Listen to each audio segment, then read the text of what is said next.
Good evening, everybody. Welcome to the Board of Selectmen meeting on Wednesday, January 27th. Mr. Clerk, would you lead us in the pledge, please? I pledge allegiance to the flag of the United States of America and to the republic for which it stands, one nation, under God, indivisible, with liberty and justice for all. Please remain standing. Governor Charlie Baker has ordered the United States flag and Commonwealth flag to be lowered at half-staff at all state buildings from sunrise until sunset, Friday, January 22nd, 2016, in honor of Corporal Christopher J. Orlando, United States Marine Corps of Hingham, Mass., and the 11 other Marines who died in the helicopter crash off the North Shore of Oahu, Hawaii, Thursday, January 14th, 2016. I'd like to have a moment of silence, please.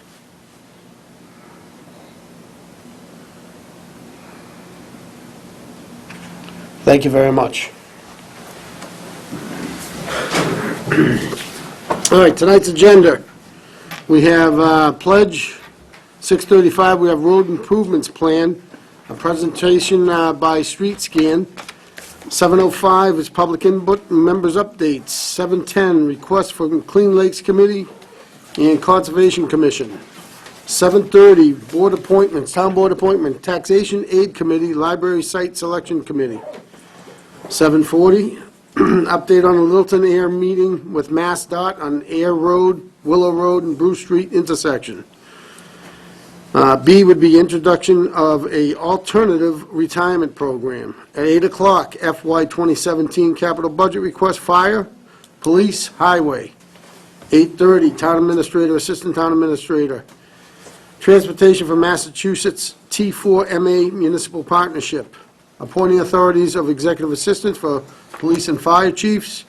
Conflict of interest law determinations for town employees hired also as school athletic officials.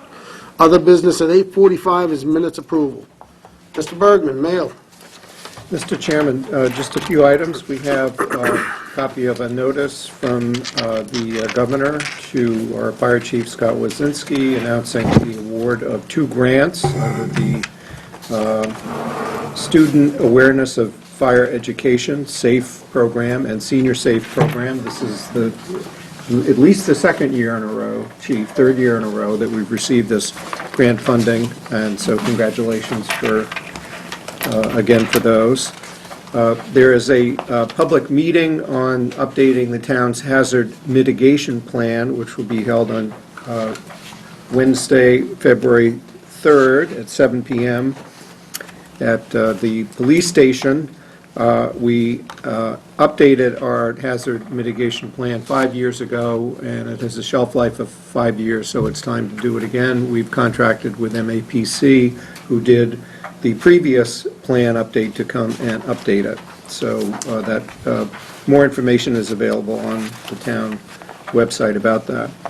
This Friday morning, January 29th at 9 a.m., the Neshoba Valley Tech High School District is holding its annual town officials breakfast, where they give us the budget and for the coming fiscal year. And this will be Superintendent Klimkowich's last year. She's announced her retirement. I guess I have to say, assuming that they're able to hire a replacement. I noticed that the person that they offered the job to turned it down. So that is still in play.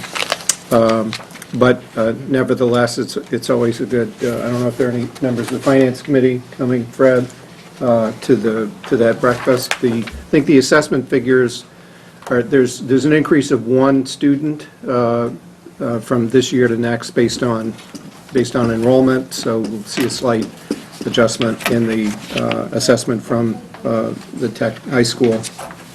We also have a letter from the Economic Development Committee updating the board on their activities and just reiterating some of the recommendations that they made to the board a year ago. I should also mention that and we may want to have them in to meet with us, one of the things, though, that we could also talk about is that we're about ready to launch the Economic Development Self-Assessment Tool, the so-called EDSAT, which was one of the grant-funded programs that we're getting through our community compact with the Baker-Polito administration. I was at an event yesterday morning in Westboro where the lieutenant governor was the keynote, but also Barry Bluestone, who is the executive director of the Dukakis Center that does EDSAT, was there. And so we're we're all looking forward to having that proceed in Littleton. And just an update to that, PJ, with the master plan,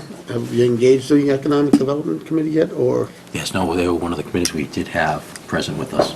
Nice.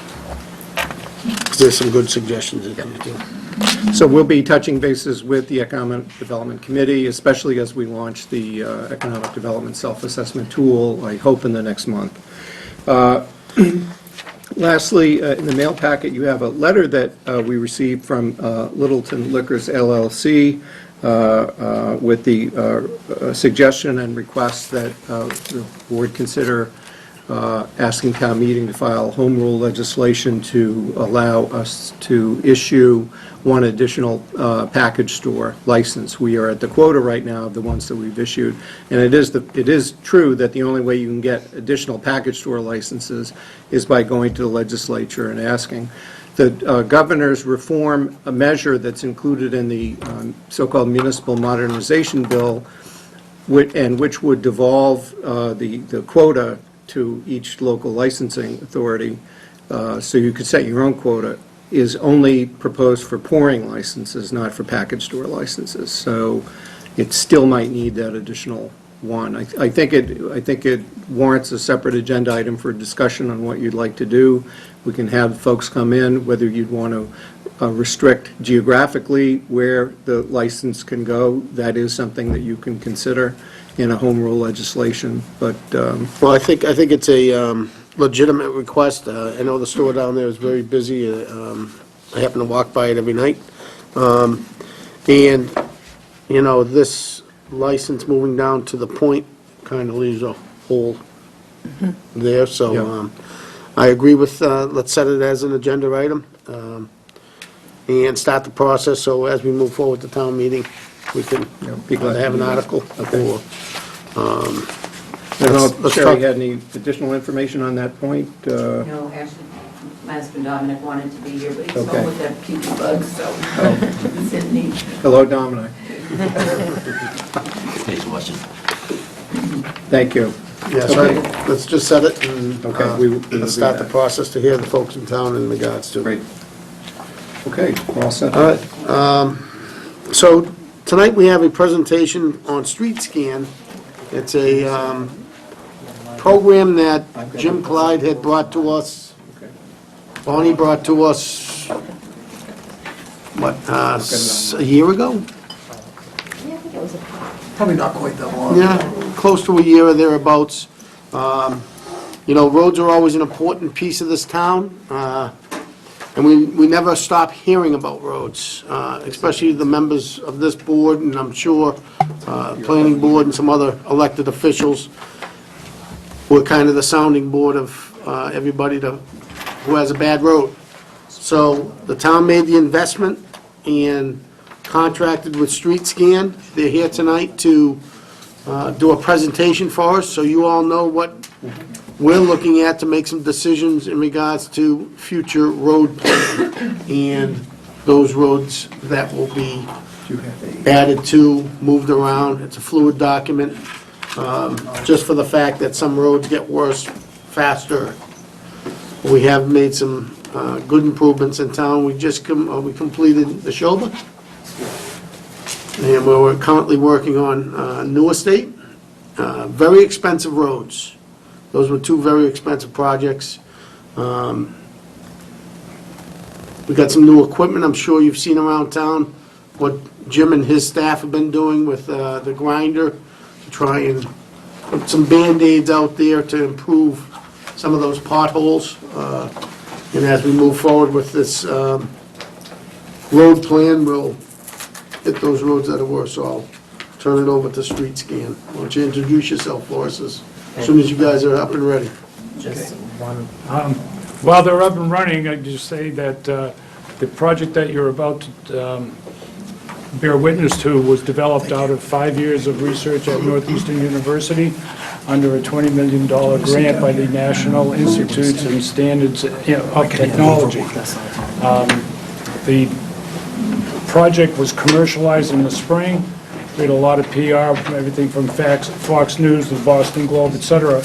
And Littleton caught wind of it, I believe, through the Boston Globe PR, and we came out here and basically did what we needed to do in order to make a transaction that I think is being successful, been well-received, et cetera. So, Could you just introduce yourself, sir? Yes. oh, I'm sorry.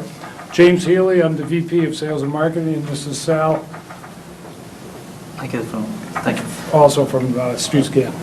So my name is Salar Shahini. I'm currently a data scientist and GIS developer at StreetScan. I was part of the original core team that created this whole technology that I'm going to briefly talk about. And this StreetScan is a spin-off as a result of a research we did in Northeastern University for 5 years. It was an NIST funded project for $18 million. 40 students, faculty members were involved in it at some point. And around 5 to 6 of us, along with our advisors, professors at Northeastern, established this company back in April. And so since then we already have half a dozen cities signed up. We have more for the next spring.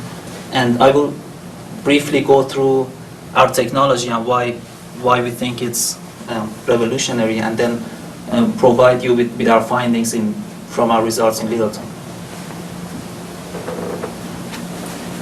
So this was the whole motivation of our research, and our company it's not a surprise that the roads are really in a bad shape in the United States, and part of the reason is because the money is not managed in a smart way, because no one really knows how the roads are distributed in terms of condition, and they usually rely on outdated data or phone calls to just fix the roads, while there would be smarter ways to do this. So this is a slide that this is a picture from in city of Beverly. This is the DPW's car. He took this picture last winter during that harsh snowstorm. And Beverly was really our first client, and we surveyed the city back in November 2014, and once afterwards in April 2015, after this harsh storm. And we provided them with how that one winter impacted their road condition in just 3 or 4 weeks, all those potholes, all those damages that caused the city. And I put this slide here to just emphasize that this problem is just more accentuated in this region because of the harsh weather. So the roads deteriorate much faster.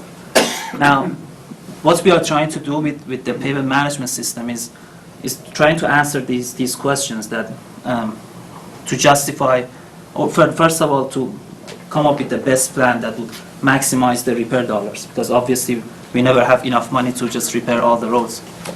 And also that would be justifiable. We could answer all these questions, like why are we repairing these roads, not the other ones, and really what is the consequence of each decision, and how would our road condition look in the future.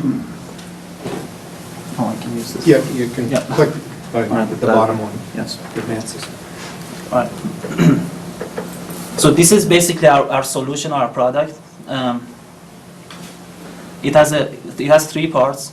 I will quickly go through them, and then I will provide a live demo of Littleton's pavement portal, which has all of our findings and pavement condition statistics and everything. So it all starts with this van, which is our automated pavement evaluation. So we have outfitted this van with the sensors that I will go through, and through multi-sensor data fusion, we come up with different ASTM standards, American Society of Civil Engineering standards, that have been established for years and decades, and tell us information about what the condition of the roads are. And we also collect information on potholes, cracks, so whatever you can think of, we can get them with these sensors. So this is the van we used in Littleton, and the sensors we have on there is we have a microphone, which was basically the basic idea of the whole project, which is if you're driving around from your also personal experience, if you're driving on a smooth road versus a rough road, the sound you're hearing is different. So based on the microphone, we get the texture of the pavement, and we have done years of research on how to isolate the parts of the frequency of the microphone that's just because of the tire pounding on the road. It's not because of engine sound or other things. Then we have a tire pressure sensor inside the tire that monitors the compression of the tire and how it changes. And that gives us information on bumpiness of the road and also the roughness of the road. We got a set of surface radar arrays that's mounted underneath the van. You can't really see it here. And so they do two things. They are like the same things they have in airport security gates, that they scan people for metal objects. So this will pick up manholes, valve covers, utility covers, things like that. And also in the distance mode, it's like the ones you have on back of your car when you are backing out. So it gauges the distance between underneath the van and the ground. So it can tell us the potholes, their depth, and also rutting. We have a camera mounted on behind the van, and this one collects picture of the pavement every single meter. And you will see in your portal, Littleton's portal, that how these all come together, and we can actually access the images every meter. These GPR arrays, ground penetrating radar, they gauge underneath the pavement, so they penetrate into the pavement and tell us what's the asphalt thickness. So if we want to do a full depth reconstruction, we would know how much material we would need.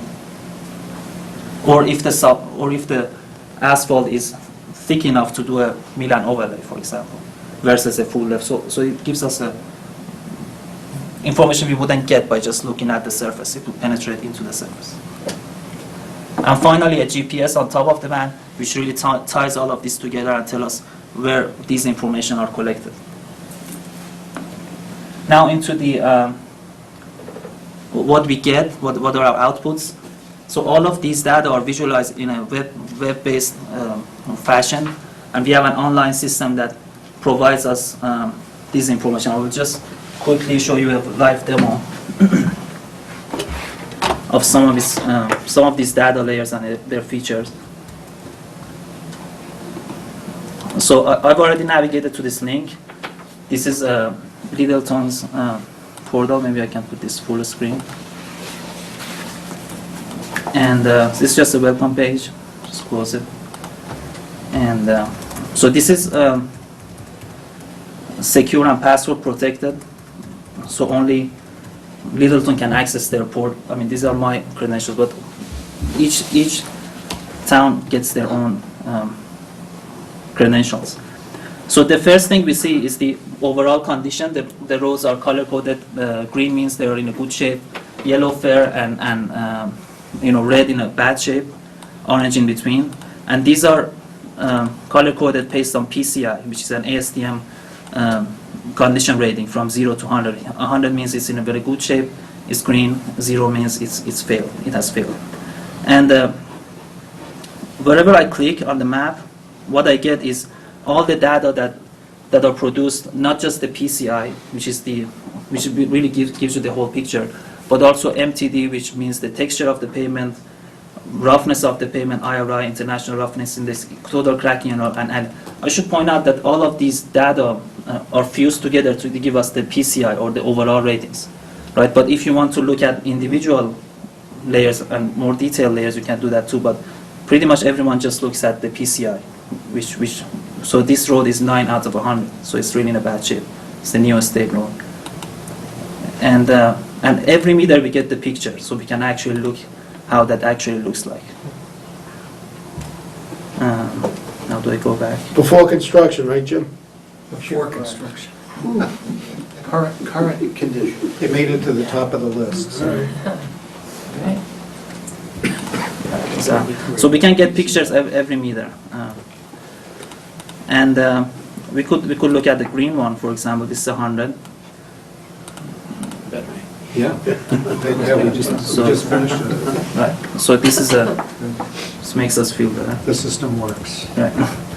And I can also have them labeled, so we don't have to. If you want to look at individual numbers, just zoom in. So these are the ratings. Maybe I can. Yeah, this will make it more clear.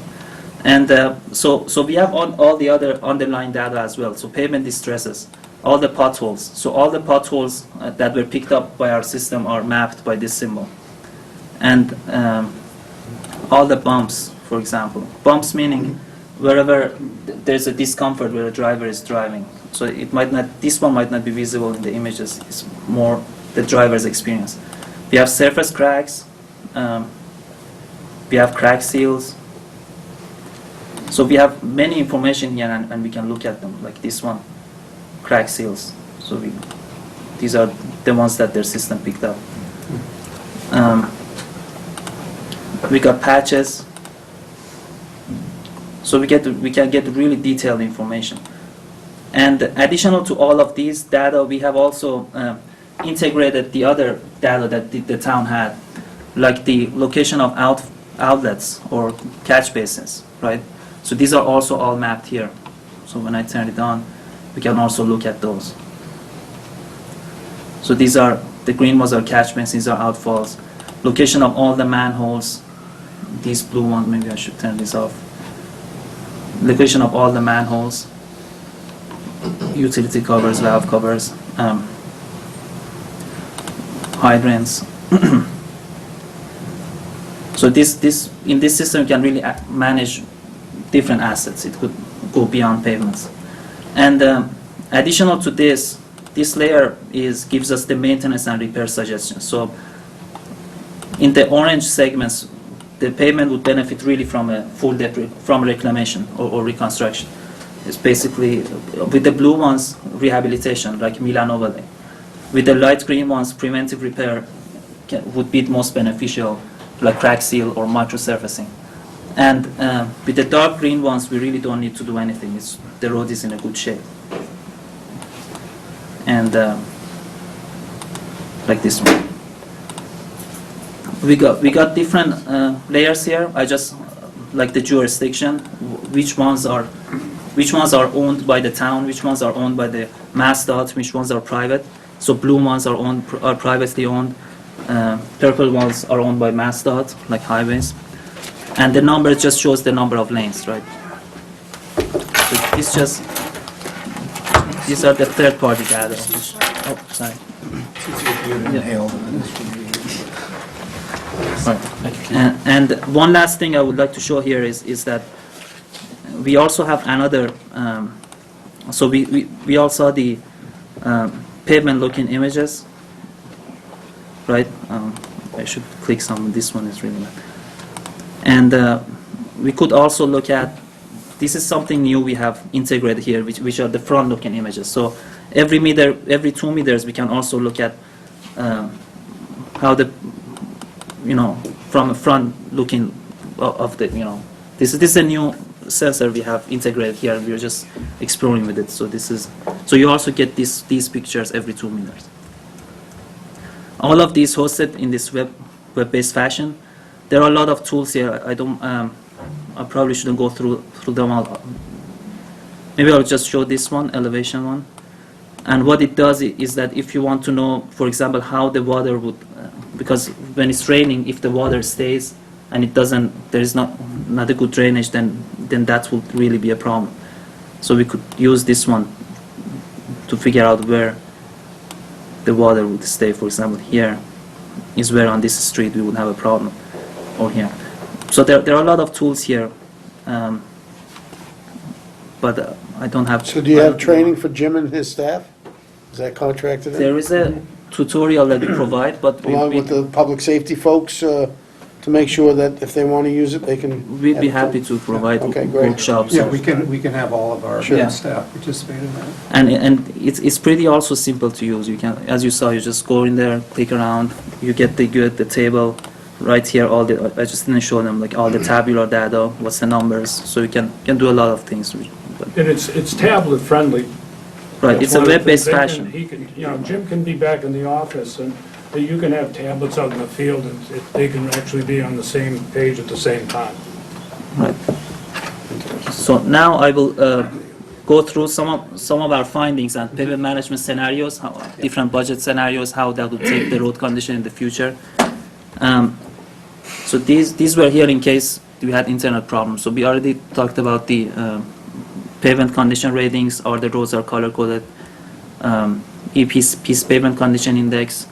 We got roughness, IRI, texture, MTD, but usually people just want to know about PCI. So these are the additional data we provide, and we talked about pavement cracks. In more details, if you want to know what are the longitudinal cracks in inches, transverse or alligator cracks, front-looking images, pavement-looking images, pavement distresses, potholes, cracks, crack seals, patches, all of these data are in that portal. We already talked about this. So there are two add-on layers that we can provide. One is the mosaic images, meaning that there's a K in there which shouldn't. So if you keep zooming in, this is what you would get, which is a very detailed picture of the pavement. This one is from Beverly. That you can just keep zooming in and get down to inches of detail on each street if you want. So that could be something we can provide. And this one, which might be more useful, is the asphalt thickness. So this one is also from Beverly. So the darker the color means the asphalt is thicker. And just a simple observation is main roads have thicker pavement than residential ones. But for example, on this street we can see, maybe I should do this. On this one we can see that it's darker on the top. It gets thinner, right? So these are, for example, one of the information we can get, that from the picture we can also see that the pavement is younger at the beginning of the street. And these are just, if you're interested, the raw radargrams that this is the air and surface boundary, and this one is the first layer. This is the thickness, and we can see that it gets thinner. So if you want to do reconstruction, you can use this information to know how much material you would need. Like this is 3.9 inches. Over here you would need like 9 inches. So it's a huge difference. So that will make a huge difference in cost estimates and also your planning. Now some of the statistics, how the pavement condition actually looks like in Littleton. So this is the distribution of PCI. Not sure what happened there, but the average was around 65 out of 100. We got 35, which is not bad actually, compared to our other clients we have, and 35% below critical level, 65% are above critical level. Now we can also see how many miles fall into each category. We had count means number of segments, so we had two segments. Segments, we mean intersection to intersection, that fell under 10, one of which was New State Road we just looked at. And we had around 2.5 miles between 10 and 25 PCI, so we can look at all these numbers. And this will give a better feel of the distribution of the streets in pavement conditions. So most of it hovers around 65 out of 100. These are list of 20 worst roads in Littleton. New State Road is all the way up to the top. We have, I don't want to risk reading them because I probably can't pronounce, but so these are the 20, right? That's what we're working on construction. And It's because of the water. so So I'd like to compare that to our list, how we were doing Yeah, well, streetwise later on. we'll get to that. Yeah. So this is just based on condition, and we'll see that in our repair decisions we will consider other stuff as well, because some of these are dead ends if you see the end street. So you probably don't want to repair them first because they don't have much commute. So this layer we talked about the treatment strategies, just pointing out that how we figure out the treatments is based on all of our sensors data that we have a decision tree. This is a very compact form of it, that all the data fits into that, and based on where they fall, what boundary they fall under, it will spit out a repair suggestion. So based on repair type, we have around 18% which needs reclamation, which is around 11 miles. Milano Valley, around 40%, 25 miles, crack seal or preventive repair, 15 miles, which is 25%, and 17%, which is around 10 miles, are in a very good shape, so they don't need any maintenance. And this is road miles, 60 road miles. So the weighted average, meaning if a street was longer, it would have more impact on the average. For Littleton was around 65, around 22 miles are structurally damaged. So the estimated backlog of maintenance is around $12 million. And if we consider other costs that could be associated with them, this could go up to 26 million. So if you want to repair everything right now, that's how much it would cost. This is just a distribution of that cost in different categories. Right, so this we talked about, different assets. Right, so we obviously don't have that $6 million to do this, so this will just tell you what are the highest priority streets and how we came up with it. So based on different budget scenarios, this is how the pavement condition would look, and you should look at the scale. This is really only 2.65 to 67. So where did you get your budget scenarios from? Did you work So- with us? Yes, so Jim Platt gave us unit costs of the different repair categories. Okay. And we have the length of the streets and we get the area from MassDOT, so we calculated, estimated that. Right, so the blue line shows how the condition would look with 1.5 million budget, and we see that it would have a hard time keeping up with the deterioration. So it would probably be still around 65 with that money, and so we'll see how much 2 million would get us.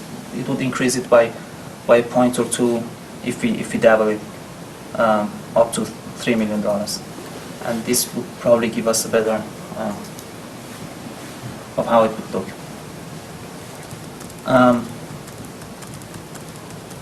Now, how we prioritize the repairs was based on functional class. So if it's an arterial road, that would have higher priority versus if it's a dead end, if it's a local road, and also minor collector or major collector road. So that's the really important in our prioritization because of the user costs and that would entail. Then we have the condition, our pavement condition index ratings, and benefit to cost ratio, which means like if you do a crack seal, that's very the benefit to cost ratio will be really high for streets in that category, because you would get more done with that little money. That's just for them available budget. So these are the highest priority roads based on our assessment. New State Road is highlighted because we were told it's already being done.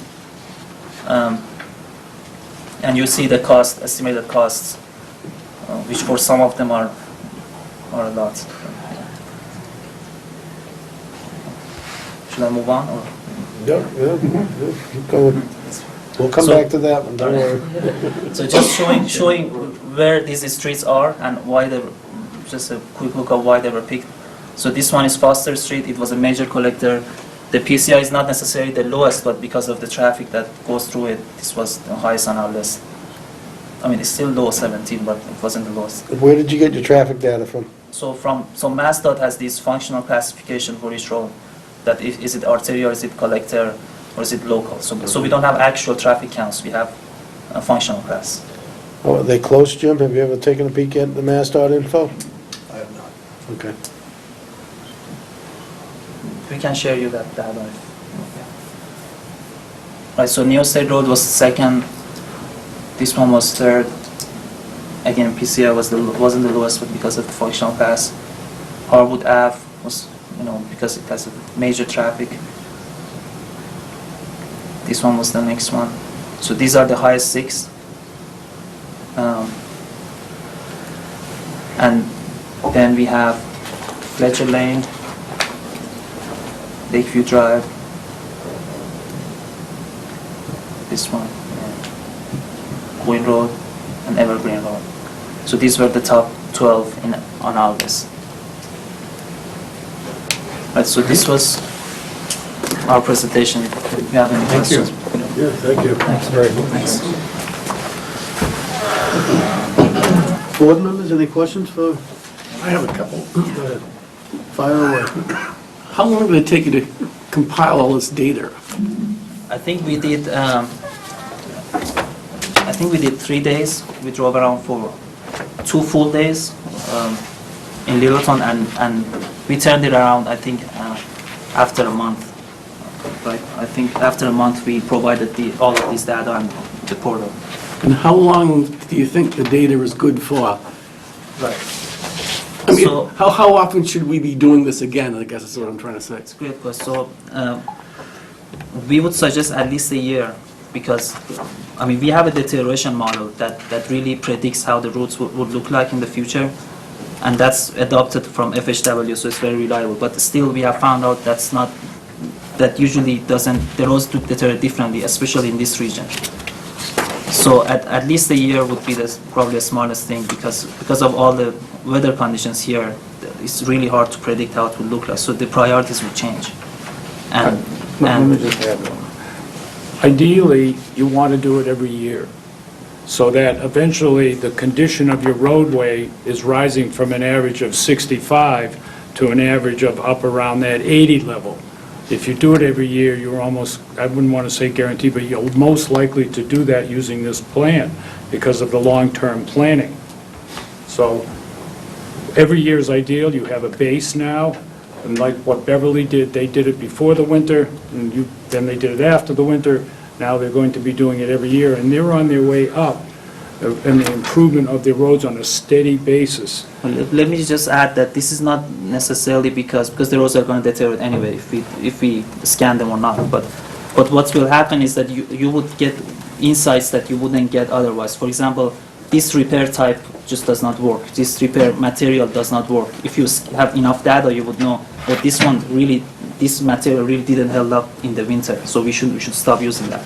Or this street, with this method, it was repaired, and now it's holding up for 2 years, even though it wasn't expected, so we should start using this more.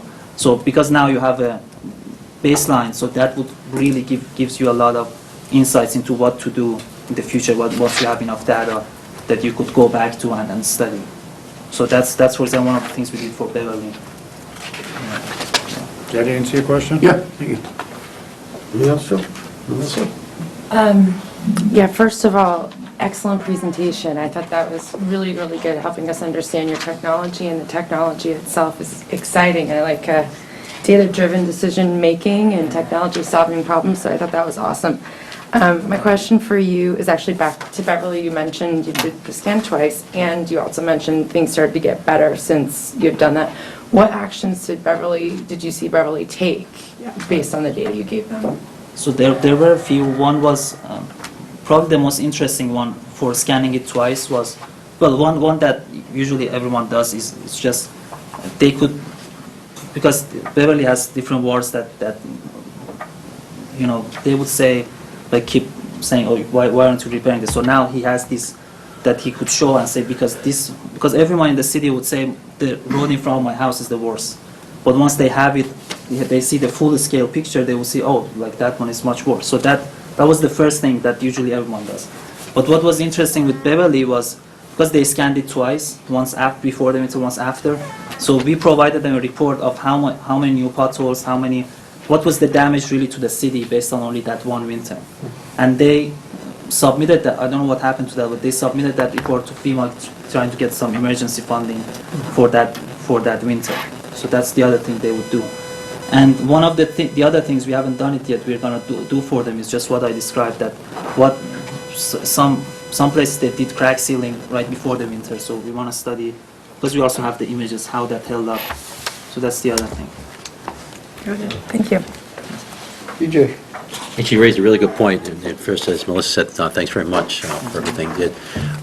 As far as the efficacy of the repairs, so what materials, techniques, things like that, Have you been doing this long enough, you think, to start develop some data there so that those recommendations come forward also? So like you said, some place going to be milling, some Right. places, fill in the cracks, as to different materials to recommend to us, given the road base that exists today in our town. And I imagine over the years, there have been different techniques done to put them down.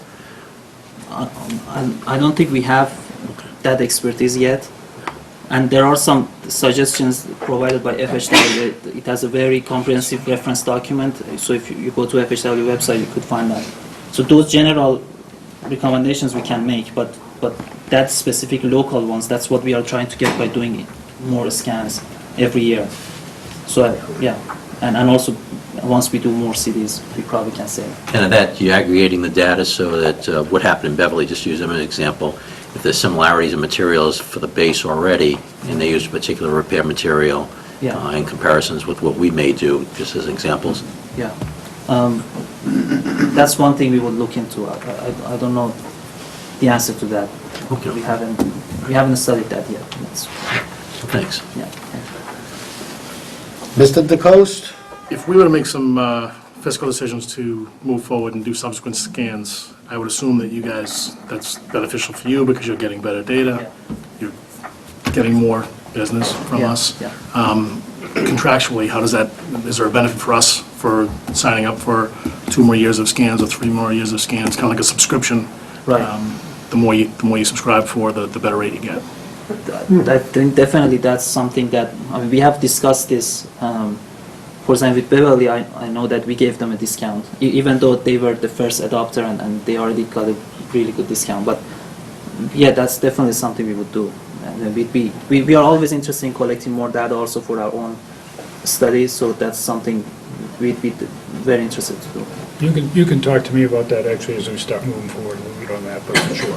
We've signed up for the 1 year, but we can negotiate, we would Exactly. be in a position to negotiate a longer-term relationship. Yeah. Thank you. And if there were a year in which we didn't do additional data, we would still have, there would still be like a maintenance fee that we would pay for. Yeah, there is a continuing data. $5,000 annual subscription. Yeah. So if you didn't want to use, have the inspection and everything go again, it's a $5,000 annual to keep looking at the same data that you're looking at right now. But obviously, the road conditions change, and so that's the whole. We were using the same data we had for 10 years the last time, so cut that down. And some of it, We like, had a list. Yeah. may be still That's right. valid, but the idea is to, again, try to have that annual update that keeps you building that road level to a point where all the roads in town that you're servicing are up to that higher PCI, that paving condition index. You all set, Chuck? I am, yes, All thank right, you. so based on your presentation, you talked about some civil engineering codes and standards. We have an engineering firm that comes in and does our engineering.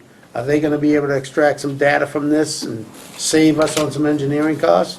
I mean, what type of data do you have in mind exactly? I mean, what I just showed? Or Yeah, the addition? yeah. I mean, the I data mean, flow goes. we're gonna say to them, okay, this company says that this road needs to just be ground and resurfaced. Yeah, Pulverized and resurfaced. yeah, definitely they can. Okay, so when they come back and say, no, it doesn't, what is our Well, we recourse? have the data to back it up, and so that's And that call from Jim comes to you and you come out and say, this is why we say it can be Right. pulverized. also they could just log into the portal and just extract whatever they So we can want. give them access. Yeah, we could give them access Okay. to it. That's really based on them.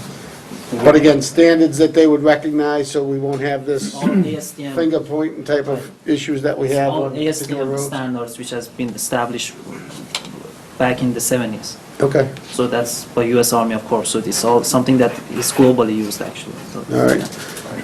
Well, go ahead, Let's piggyback on that. go ahead.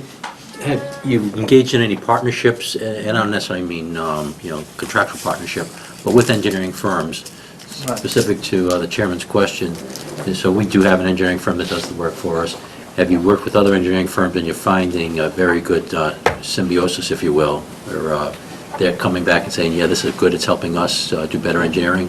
So we have partnered up with, we have jointly submitted a proposal with ARA, which is Applied Research Agency, one of the biggest engineering firms in the US, which does this kind of work. And we actually won together with them a contract with City of Boston and so they let us. I mean, they reviewed all of our work and they let us handle the pavement inspection part. So we just went in there because we weren't qualified as a startup to bid on such an RFQ. But after the reviews, and we also have a lot of case stories from that how we calibrated our data that shows the correlation with the data that were collected with other methods by other engineering firms.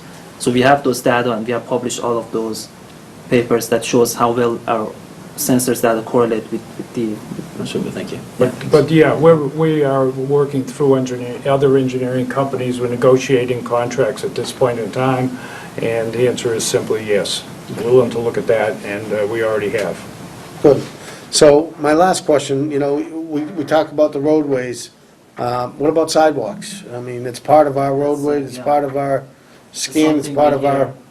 That's something we hear a lot. So sidewalks is something we're gonna work on this in our development queue for this until spring. It's because now we can't go out because of the weather, so we are working on improvements and new technologies. That's one of the things that we are working on, having a golf cart and outfitted with some sensors like a camera. Our radar could be one.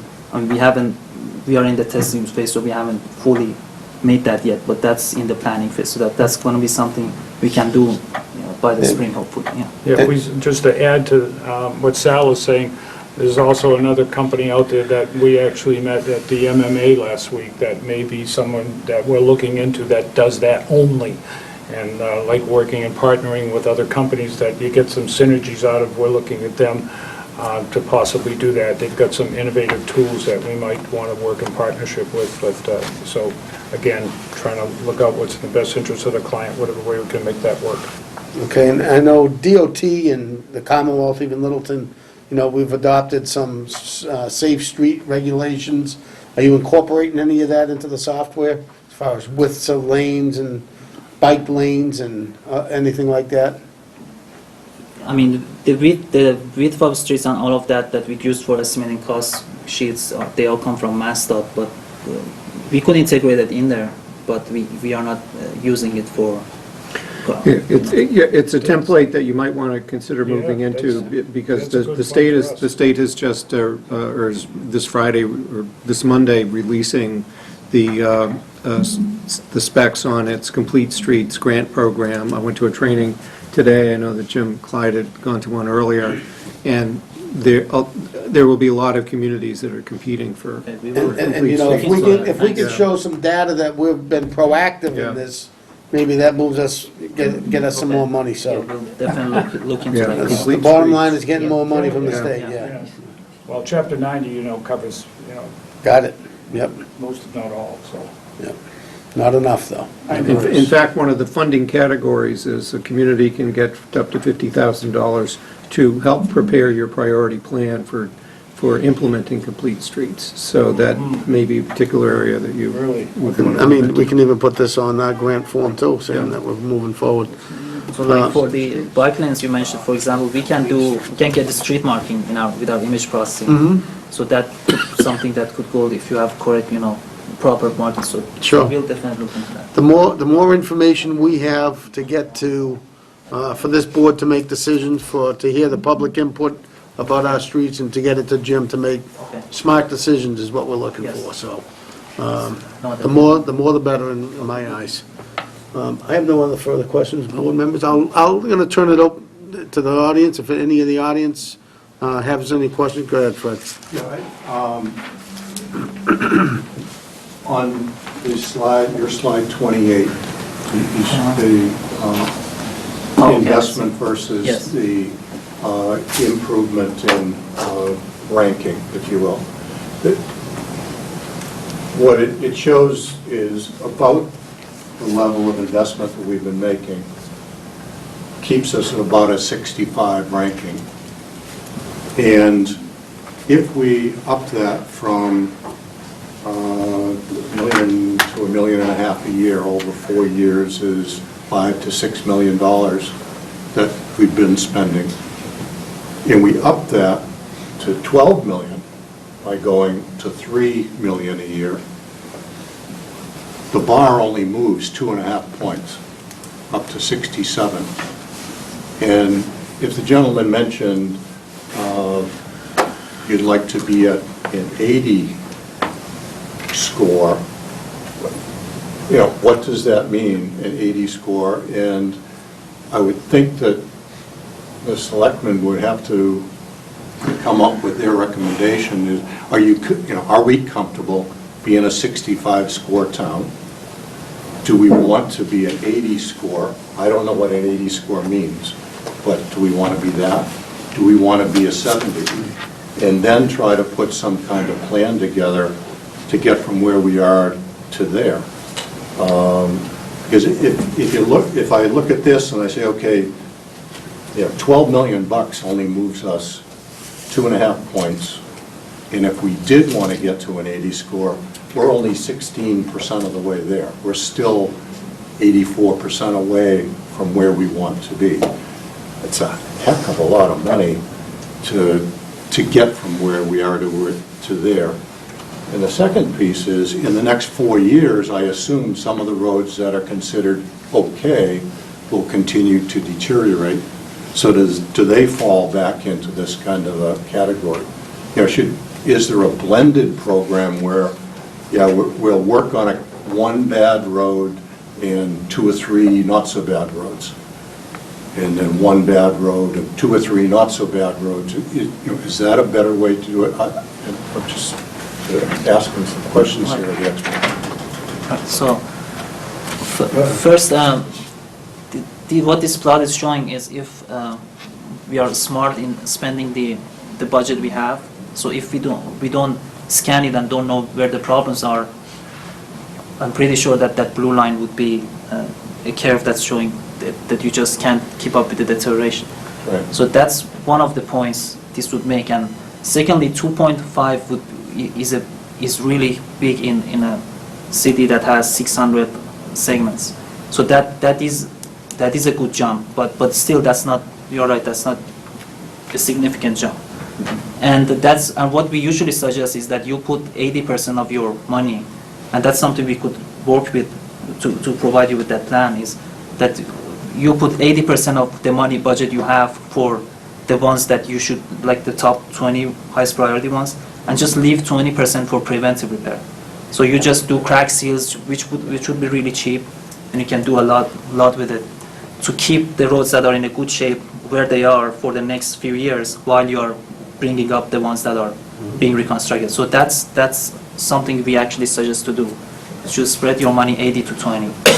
And that's something we could work with the town to give you that plan if you're interested. And I think, Fred, we've been working off a list for the past 11 years, 10 years, and essentially it's what we hear. My road's terrible. Jim, what do you think?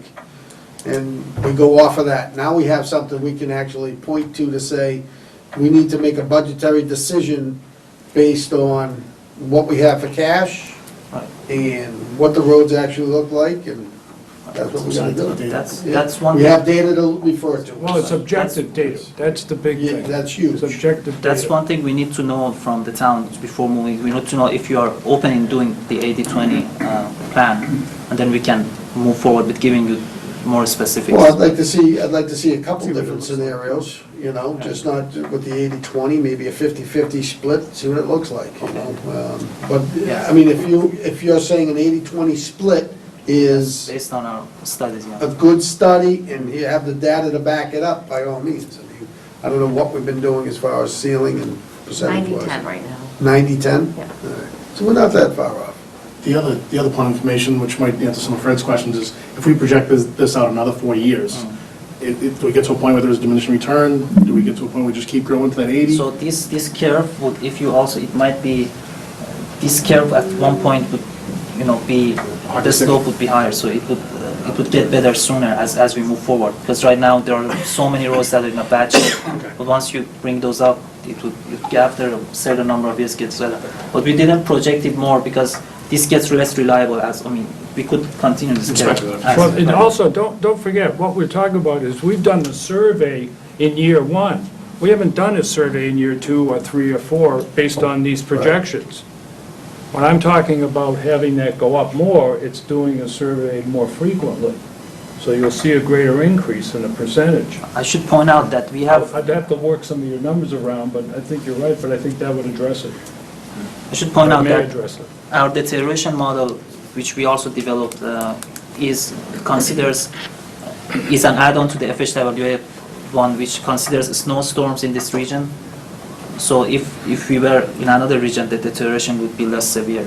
So this considers the harsh winter. Right. Any Based other on your questions? estimate, sorry, I was going to... Could you just state your name and where you I'm live, sorry, please? Lisa Janay. Go ahead. Based on your budget that you had shown, we basically are only going to be able to, with 80/20, repave one road each year. But, right, we construct one road, but with the 20% you can crack seal. Right. But I can see how that also At least. causes the, how we wouldn't be able to see that big jump if we're really over 4 years, only completing 4 of the major roads based on the basically $1 million estimate that you gave per road for the worst in the top 6. But there's only 4, so it'll get better fast. It'll get better fast. And also not all of them are above like 1.5. We have some that are like 70K, 160K, Yeah. so. Did you get your answers? Oh, yeah. No, I was Okay, just pointing good. it out that, wow, like, Yeah. when you look at it that way, Yeah, it's yeah. No, crazy. that's a good point. Yes, sir. Does you have your hand up? No? All right. Anybody else? All right. And just since we had the subject of Mattawanakee Trail come up at prior meetings, and I know there's interest from it, we had specifically wanted to make sure that when we came up with a priority list, we could put that road in context with the others. We've discussed before that there was a 1997 commitment, or a commitment made in 1997 by the then Board of Selectmen to pave the road. And the board had been asked last summer by the affected residents for you to consider putting them on the plan. So we wanted to make sure that information, that we knew what the number was for starters, and that we could begin to see where we could put it into the plan and when. Any other question on that? Go ahead. The 970K, that includes all the drainage you had mentioned? Or is that just road We estimate that that's based on that contingency.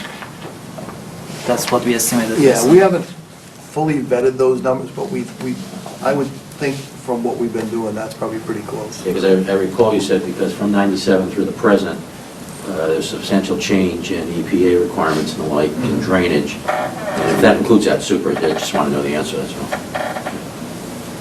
We also have the material costs in the, if you want to just know them, that's already submitted, Sure. so you can, yeah. If that's a fully engineered and paved estimate, great.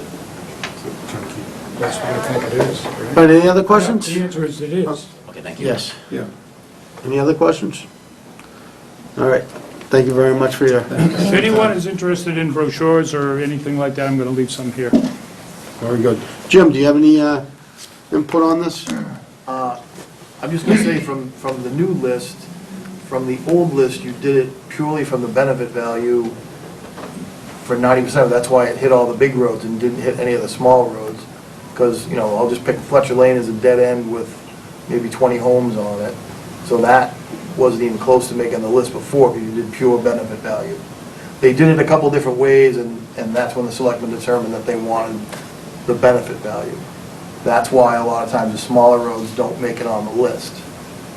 So one of the former selectmen, in between, asked, what can we do to try and get some of the smaller roads on the list? Because once the list is set, and unless you want to change it, it stays what it is. I think that's another agenda item for another meeting, because I'd like to get the existing list, take a look at this, and we need to make those decisions for sure. Yeah. And, We won't be designing the next road yet or constructing, so there's still some time, but we wanted to, so if the board makes no decision tonight about adding roads or other priorities, we still have time for that before we're in a position of doing another road. Next up is construction of Nagog. We're in design for Nagog right now, we're in construction of new estate, so we're still a year away. The goal for us was to try and be ahead on the engineering so that we Sure. would be ready to go in the construction season, not like late in the season. Gotcha. I mean, if the board doesn't mind, I'd like to suggest that we agenda our existing list. Let's get this list together and agenda sometime so folks can come in, talk about their roads, and we can listen and present the data. We may want to do it in the form of a public hearing where we list. Not a problem with list that the at all. roads, Not a because problem then with we'll that. hear Yep. from folks. I'm okay with that. Okay, thank you. Any other questions? All right, thank you very much. Appreciate your time. Nice job. Thank you very much. Well done. All right, let's go into public input and member updates. Is there any public input out there? Seeing none? Mr. Knox? Just quickly, I was down talking to Ed Howard at Ed's Weenies, and he pointed out something to me, and I've mentioned it before, how lucky our town is to have some of the cultural events that happen in this town. Just last weekend, the Neshoba Corral put something on at the high school where they sold out the building. We have, the Cannon Theater is putting on the Reluctant Dragon right now for the next 2 weekends. We have Indian Hill Arts that, I went to the website today, and they have different programs running all the time. We have our own Lyceum in town, which is the oldest running Lyceum in the country, so we should be pushing this type of thing to let people know just how lucky we are to have all these events happen in town. Absolutely. Selectman Hebert? This past weekend was the annual MMA conference. I was lucky enough to attend, and a great conference. They made a really big point of addressing the opioid crisis that's going on in our communities and how we need to take leadership roles in helping to resolve that. So I thought they had some really good suggestions and best practices that they shared out. But I did just want to mention quickly, I got to meet our chief of police, or our police department's PR agent, or you want to call it, the guy that kind of helps put out the messages when something goes wrong. And I went to one of his seminars and was very, very impressed. So, before it was just an email, got to see him live, talk about his theory behind public relations, and it was really good. So, Excellent. yeah. Mr. Ravello? 2 items, please. Master Plan Update. Master Plan Update Steering Committee presented to the Planning Board its recommendation for our contractor or our consultant. It's a company called RKG out of Quincy, Massachusetts. We did that on the 14th of January. We're going to have one more meeting with the Planning Board just to finalize some negotiation points as we go forward with negotiating a final price with the company.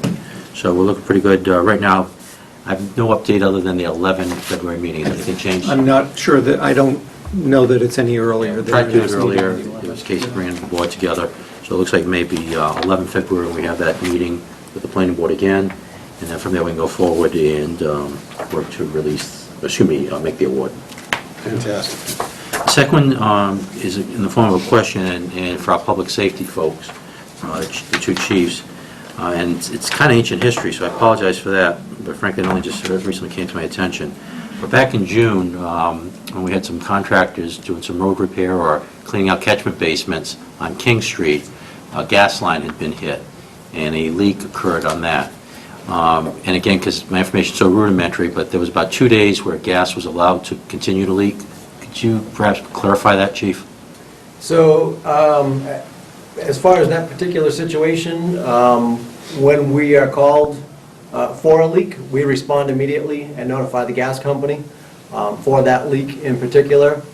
We did not clear that scene until the gas company released us, and they remained on scene until that leak was repaired. If it was leaking for 2 days prior to that, if nobody reports it, we wouldn't be aware of that. So it's up to somebody, if you see something, say something. Yeah, fully anticipated, completely know you had the protocols and that you all responded appropriately. It just seemed there was a delay in getting the leak addressed, the actual leak itself. Right, and like I said, once we arrived on scene and we were notified of it, the gas company was notified and did respond immediately. They did remain on site overnight and did repair it the following morning. Thanks much. We did diagnose that there was a larger problem than just a single incident, so the chief convened a meeting of Mass DOT and National Grid in this building so that we could sort of underscore the importance that if there's, number one, what are the National Grid gas lines doing in the catch basins on a state road that the state then sends to be cleaned with a claw unit that causes a rupture. So I think we at least walked away from that meeting with an understanding that there would be more of a coordination between Mass DOT and National Grid on those matters, even to the point where they're not, Mass DOT is giving early warning that certain roads are going to be repaved or reconstructed, and they are requesting that National Grid address those gas lines prior to rather than after the repaving of the roads. So, but it's a larger issue. And thanks for bringing it the way you did. That allows me to make the comment now. I haven't asked the question. Is fortunately a somewhat innocuous event, but because a bigger problem was identified, and really appreciate you taking the bull by the horns on this one, getting the right people together, and as Keith just mentioned, now there's going to be much better coordination, so any of those other possibly innocuous events, so to speak, don't happen, and certainly something more serious possibly. So thank you. And that just happens to be one of the roads they're going to be reconstructed, so that's good news for us. As a matter of fact, National Grid just recently did send out an email saying that they had sent that to their engineers. My understanding is that they are looking to replace that line from roughly somewhere, from the Common to 495, potentially replacing the entire line. Good. Is that the only place in town that we know of that there are gas lines going through catch basins? No. King Street also. No, Great Road. And King and Great Road also. And after the meeting, they did identify that when they do go out to do the spring cleanouts, they will also do visuals and note each with immediate notification to National Grid. So that was going to be my next point. I mean, each catch basin could be flagged in some way, shape, or form that there's a Correct. there's a gas line. That's what they're going to do. Okay. And it's kind of it's an issue statewide. It's not just in Littleton. Yeah. They did bring that up. Enough to breach them. Mr. DeCoste. Paul mentioned the master plan, and I know that we got a letter from the Economic Development Committee, and I just want to make sure that we're keeping our eyes on planning, and one of the things that I'd love to get involved with, but I want to make sure that we're kind of keeping our eyes on properties that become available. I've seen a couple of properties, one property on Great Road that went at auction for a crazy price. We're not in the business of being realtors or Leona Helmsley, but there's some opportunities for us potentially if we want to do something to our downtown area, to our common area, to kind of keep an eye out and know what's available. Northern Bank and Trust, as we all know, has purchased everything from Robinson Road up to their existing bank, up to Banks Automotive. So we need to start getting proactive about what we want there. And they have an idea of what they want there, but we need to start being proactive and say, hey, we'd like it if you could do this. DCU is going to be moving down to the Point, and they've got their property actively on the market right now. So there's another opportunity for us to have some conversations and find out what's going on there. So there's a number of properties that are on King Street, Great Road, Air Road, that are on the market presently. And I'd love to create some sort of a system or a process by which we can track this. We can work with the economic development folks. We don't have a town planner, so that's not going to fall on somebody like that's lap. So we need to put some systems and processes in place so that we don't end up with a situation where we may have been able to create an opportunity to build a senior center or a library at property X, but we didn't know about it. All right. I think it's a great idea, too. I know you and I have talked about it previously. Let's try and think of something to, what is that process going to be, and how we're going to detail it out, and what staff are going to be responsible for at least asking the questions. Who are we going to involve, the assessors, who are we going to involve, so, I mean, it's a great idea, and it's a great vision. We just need to take the next steps, I think, and have discussions. We can, one, maybe get some type of committee charge that committee to help us out.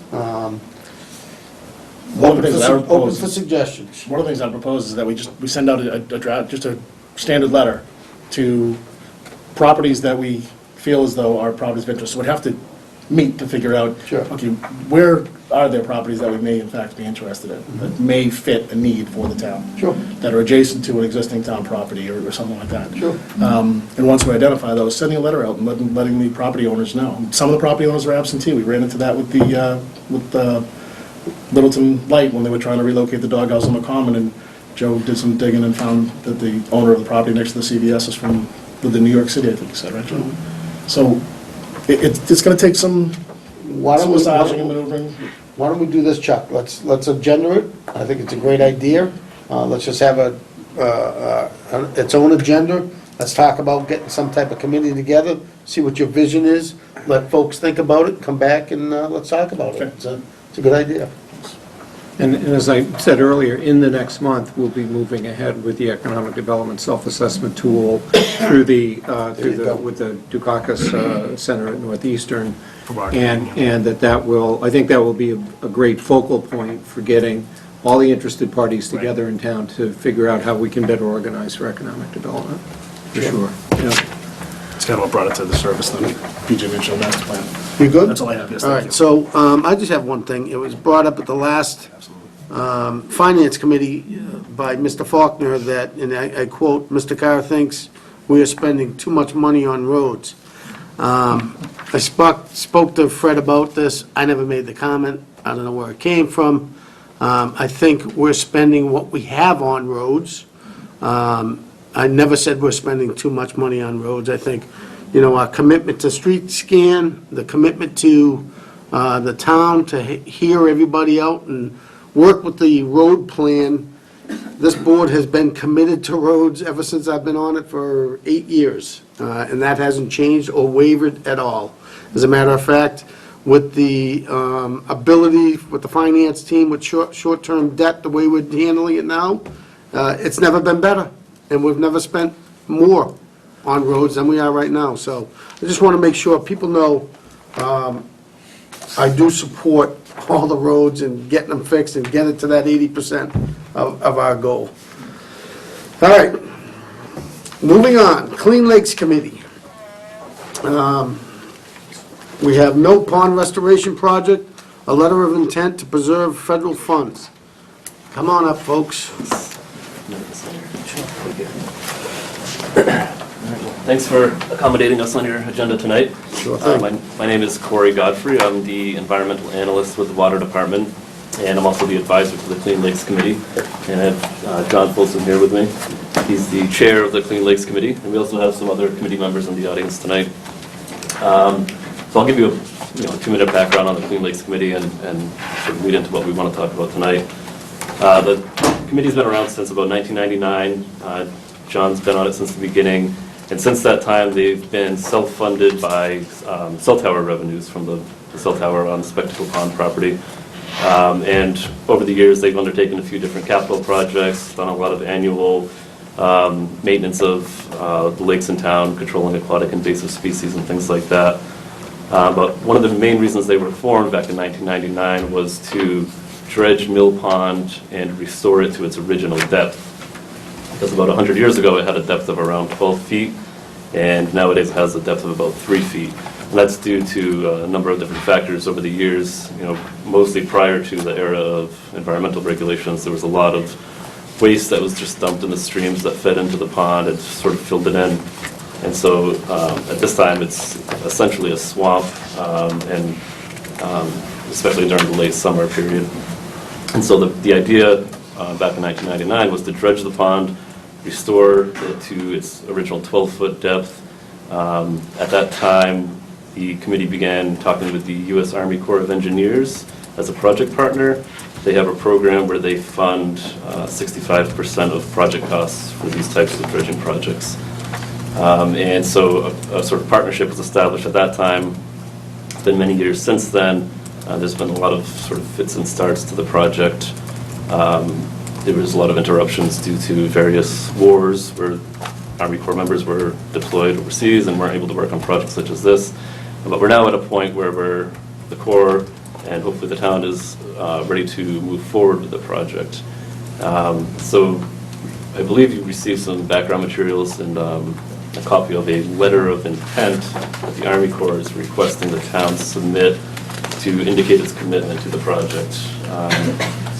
So essentially, the project, what we're asking for at this point is for the selectmen to hopefully sign the letter of intent, which would indicate that you'd be willing to put an article on the warrant for the special town meeting or annual town meeting this spring to appropriate $67,500 from the cell tower revenues at Spectacle Pond to finalize the feasibility study phase of this project. And if that happens, then the project would move forward. We'd finalize the feasibility study over the next year or so, or the Army Corps would finalize it.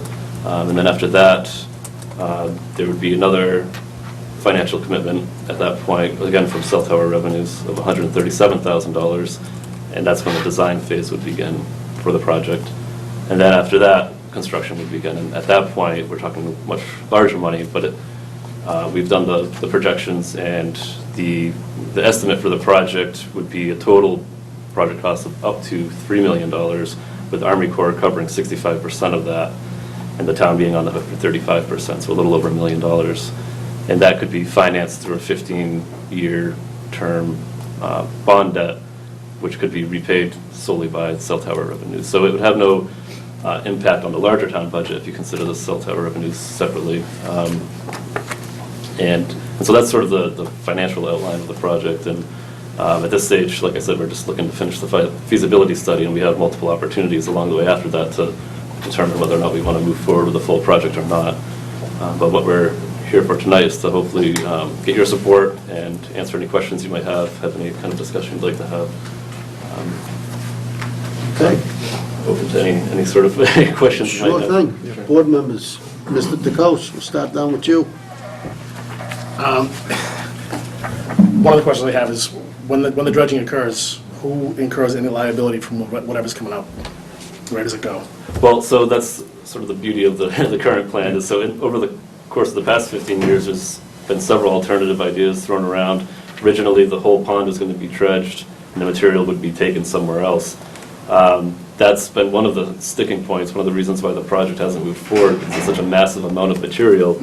It's extremely expensive to transport, and nobody really wants it. So, so the current plan is to dredge a part of the pond and deposit the material that's dredged in another part, essentially creating high-quality wetland habitat. So it's almost a two-pronged restoration Shifting, approach. essentially. Yeah, so you're creating deep water habitat in part of the pond where you'll now be able to have fisheries, and creating wetland habitat in another part of the pond where you'll have other wildlife habitat. And it would be much more aesthetically pleasing and more functional ecologically, and provide more recreational opportunities as far as fishing, kayaking, canoeing, that sort of thing.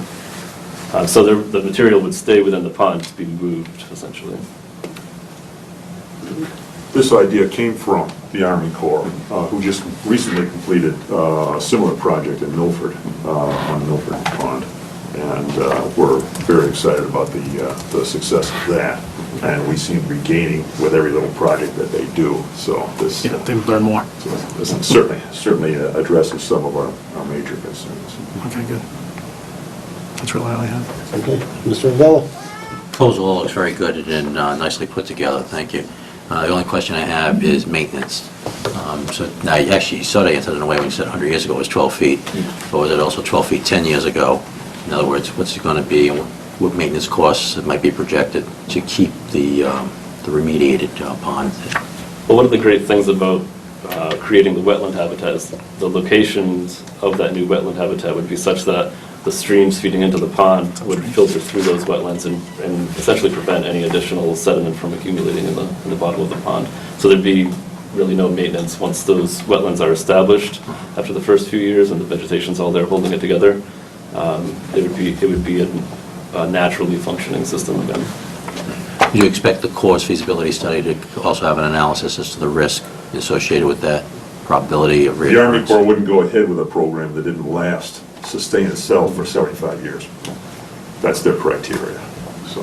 Yeah, so their engineers sort of figure out, this will be here for at least 75 years. Good, thanks. Selectman Hebert? I don't have any questions, actually. I just make a comment that obviously Littleton prides itself in having wonderful bodies of water, so you guys seem to have put together a great suggestion from my standpoint, and I know it's something I get asked about all the time, what's going on with Mill Pond, and then I have to call John and learn about all the things that... Mill Pond has been crying for attention for a long time. Yes, yeah, so no questions, I just think this is very cool. Mr. Knox? I think, I want to thank you for bringing this forward with, I think, all the people who have lived in that area for a while have seen it deteriorate over and over again. And we always talk about, the town having assets. Should we be buying this piece of land, that piece of land? I think this is an asset that we don't want to let go or let get any worse at all. So I thank you for that. I think there's a lot of townspeople who are saying the exact same thing, probably loving to hear what is being said right now, because they've had that question and didn't know, who do we go to? We knew there was a committee that was working on it, but didn't know where it actually stood. My only real question is, you talk about making swamp areas. Have those areas been determined yet, what's going to be filled and what's going to, not filled, but changed?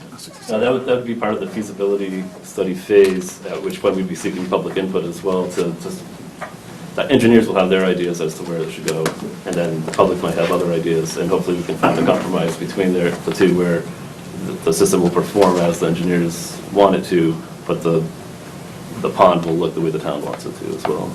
So that will be figured out over the next year or so. And my only comment is, again, you just said it, I was going to bring up public input. I'm sure through this whole process, you're going to be talking to all the neighbors on the lake, on the pond, and I'm sure there are other folks within the town that used to live around there or want to come down, used to fish down there, and have some type of input too, so that's good to hear. I really want to say it's about time, because I've been hearing it for a long time too, so it's fantastic that we actually see some movement. Yeah, I think the committee and Corey are to be commended for coming forward with this plan, with this workable, affordable plan, that the immediate ask is for the selectmen to take an action that preserves the ability to get federal funding. Sure. It doesn't guarantee that we get federal funding for construction, because it's up to the Army, it's after the feasibility study that the Army Corps decides whether you go or you don't go. And that's important. If you do go, then the cost splitting is on, and it's a no more than $3 million project, of which we cover about $1 million. That's fundable within the revenue stream that we have available, borrow it for 15 years, and that funding plan is part of the recommendation. The immediate ask, though, is to we'll be signing the letter of intent. It is not contractually binding.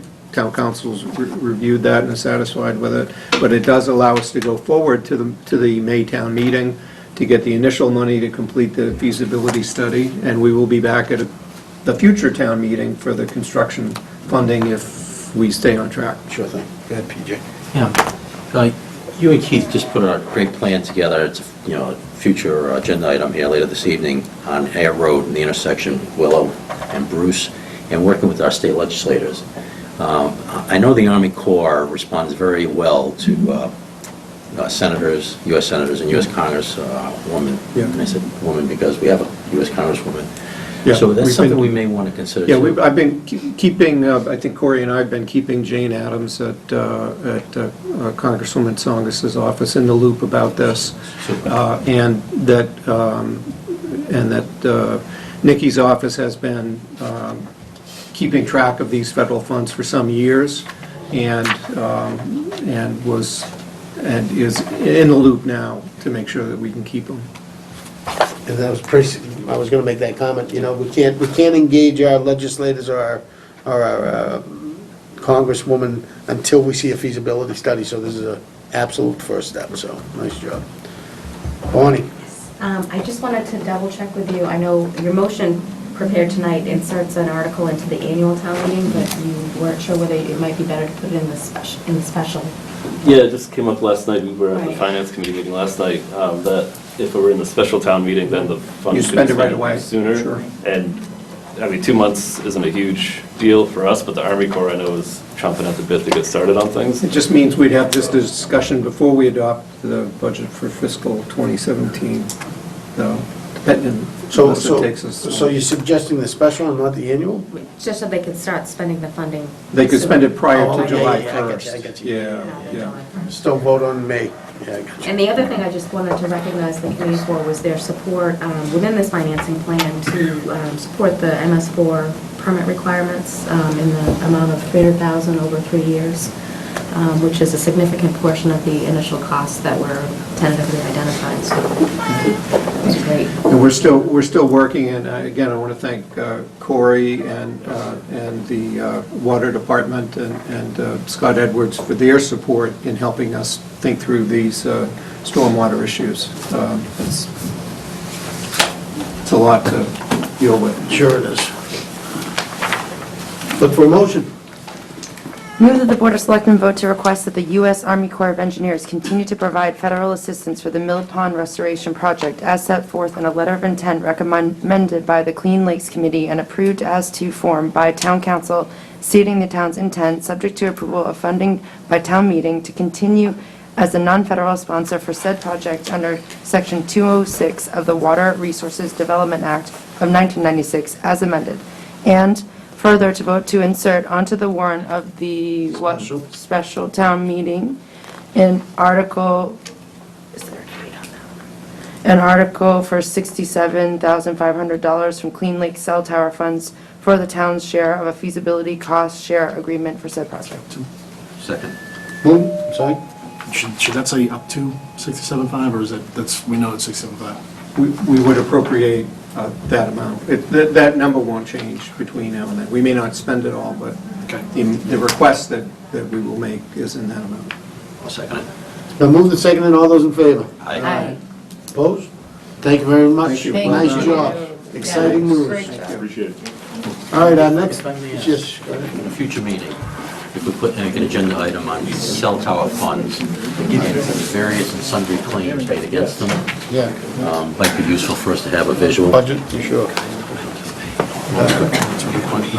Oh, yeah.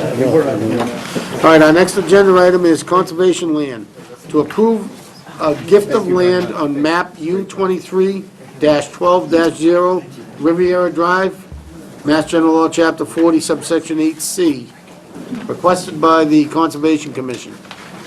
This is a donation of land for conservation use. The property owner had contacted the town expressing her desire to donate it rather than continue to pay taxes.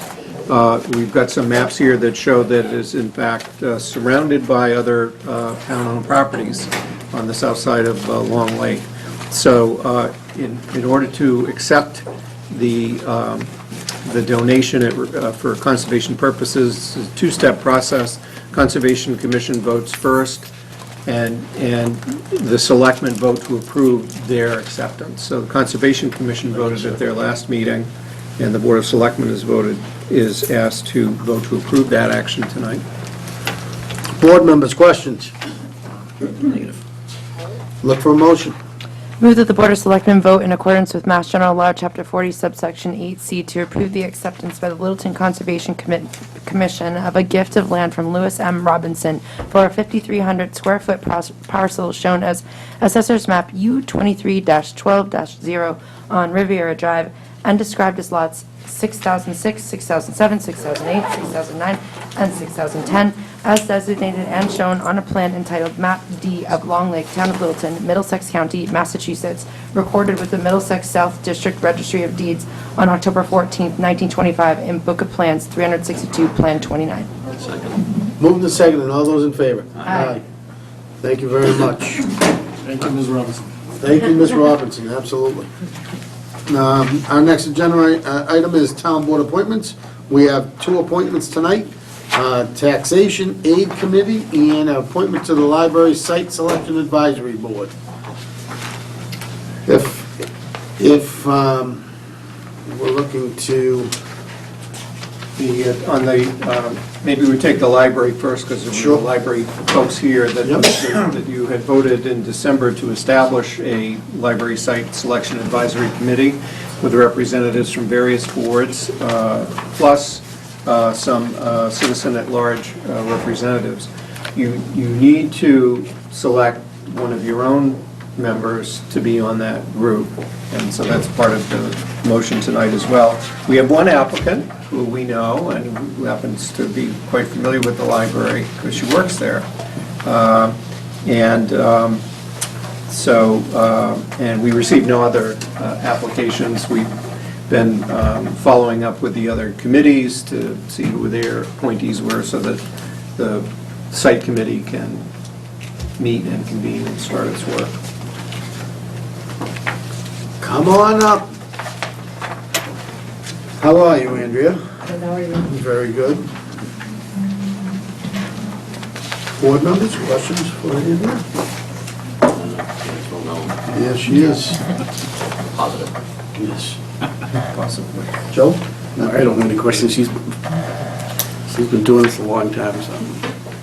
Okay. Yeah, you guys all set? My only question is, no conflicts here, or all good? Very good. The trustees were asked, and everybody, I have their emails, everybody's okay with it. There's no legal issue, no legal impediment, it's just a policy question. Yep. You're free to make the appointment. Perfect. Why would you want to be on the selection? No, we know why you'd want to be on the selection committee. I care about the Short library a Yes, lot. you do, yes, you do. Yes, you do. And how long you been working at the library, so folks watching? Full-time, it'll be 30 years this July, Wow, fantastic. Thank you. and part-time a little before that. Fantastic. Do you want a brand-new library at the current location? or- Me personally, I'd like to stay in this area, Yeah. but I think it's really convenient to the schools and yeah. Council on Aging, and a lot of people in this area use it. Absolutely. All right, look for a motion. And the term expires when? It's they're indefinite. Well, there is no expiration.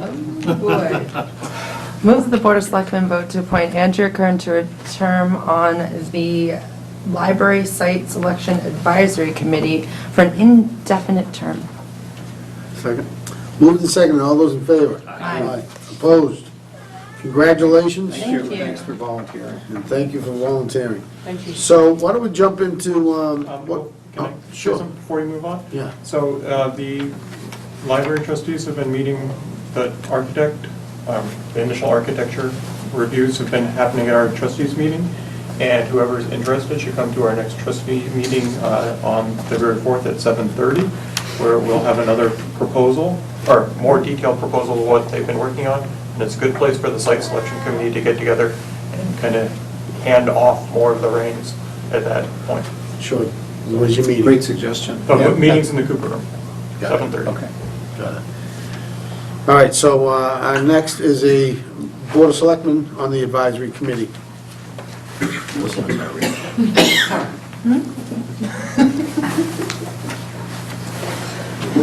Take us? Oh, you know, we should have asked the meetings. How often do you guys meet? The selection committee hasn't really been formed to meet. The trustees meet once a month. Right, that makes sense, doesn't it? My guess is that the selection committee would probably meet once a month initially, and then as, It's possible that they would meet a little more frequently than that for the next month or, next couple months. All of the work pretty much has to be done by July. So at our last trustees meeting, we reviewed 4 proposals, and the trustees said kind of focus this way a little more, but the selection committee would be the ones that would be working more closely with the architect for the next couple months. We have to have the grant completed by July, I believe, so I don't think the meetings have to be that frequent. Every other week, once a month, something like that is what we've been meeting once a month. The architect's been pushing for a little more frequency, but I think it will go by fairly quickly, the timeframe. Take us? Take us? Why am I feeling like a lot of I don't know. It's really weird. He came out of that into the table that said, Selectman Hebert. Well, I do have a lot of questions about this one, honestly, and I want to learn about the problem, so I do have an interest in it. I just am under a crazy schedule. That's the only thing I worry about with me. But I will volunteer for it. I'm in a similar position also. So, Yeah. Yeah. Stretched. Yeah. But you think you can do it? I'll throw my name in there. Let's do this. I'll have no hair color left by the time I'm done with this job. Hello. I'm gonna blend in. That's Hello. prerequisite. No, yeah, I don't know if you know. Make a motion. There you go. I just had a comment. Move that the Board of Selectmen vote to appoint Selectman Melissa Hebert as its representative to the Library Site Selection Advisory Committee. For an indefinite term? Second. Been moved and seconded, all those in favor? Aye. Thank you very much. All right, our next appointment is to the Taxation Aid Committee. We have two applicants, Roseanne and Mary Hunt. No one's here. We have three citizen-at-large positions, and two applicants. Both look Math works. very well qualified. I'd look for a motion. This would give that board a quorum, Yeah. to be able to start meeting. Also an indefinite term? No, these are 3 years? staggered three-year terms, so you should pick one for 3 years and one for 2 years. Someone making the motion, You know, make that decision. Roseanne we just appointed her to two other, Yeah, so make her the 2 years. should we make her the 2-year maybe? Yeah. Sure. Starting on, now, right? So it'd be 18 for her? Fiscal June year of 18? 17. Yeah, let's make them expire June 30 of, 18 and 19? let's see, yeah, we can't do 3.5 years, so I guess it would have to be 2.5 years. So Going June to 30, 18, Yeah. and June 30, 17. June 30, 17. Yeah, that's the 1.5 year one, because you can't go 3.5, so 2 would. Can't? No, Yeah, yeah, yeah. no, you can't do more than 3 years. So 17 and 18. 17 and 18. Okay. All right.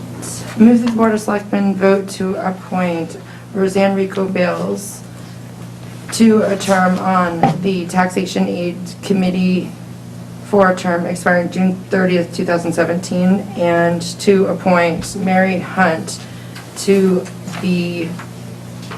a term on the Taxation Aid Committee for a term expiring June 30th, 2018. Second. Moved and seconded, all those in favor? Aye. All right. Picking it up here, 6A, Air Road, Route 2A, 110 Willow Road, Bruce Street intersection. Report on meeting with Mass Dot on request of signalization. So our contingent went to Worcester last Friday. We met with the Director of Highway Operations, Jonathan Gulliver, and it was a very, very good meeting. We had 3 state representatives and a state senator there, along with myself and Selectman Hillman from AIR. And, you know, they were very impressed with the presentations that we've done. They were impressed with the information that we obtained through the PD and working with Green International, our engineering firm.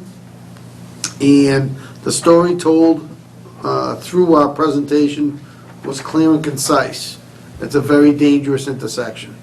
That being said, today, right? You received this? We got a confirming letter today. We got a confirming letter today from Mass Dot saying, and this will be on the website. I'll read briefly that they have agreed to signalize this location by the summer of 2016 for a cost of $300,000 to $400,000. That's a temporary fix. It'll be a safe fix. Then they are gonna put it on their CIP, capital improvement plan, to do a comprehensive review of the entire intersection, look at ins and outs, driveways, and the utilities throughout that intersection, and by 2021, have a full design and final design for the intersection. So it's great news for the town. We take care of the public safety issue that's exists right now by getting some signalization to slow folks down, pay attention to people coming and going, and then by 2021, we have a fully designed, state-of-the-art intersection at Willow Road. So, did I miss anything there, Keith? That was it. It was, I kept saying how it was an unusual, it was a singular experience because it was one of the few times I've ever seen where you could meet with a state agency and get what you wanted, and to get it in record time.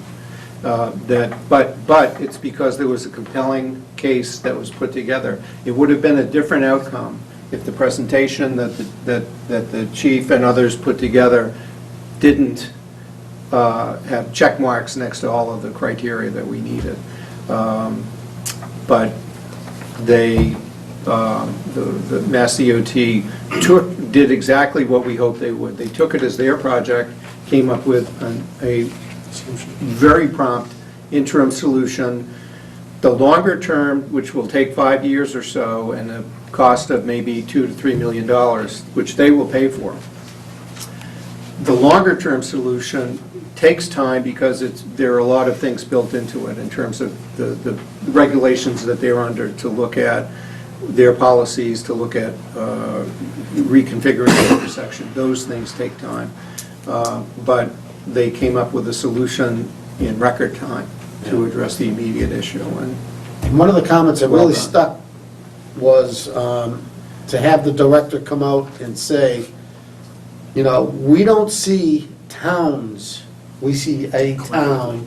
We saw towns come together with their legislative representatives to work on a problem. And they were very impressed the fact that Littleton and Air took this initiative and said, we need something done, fix it, and this is why.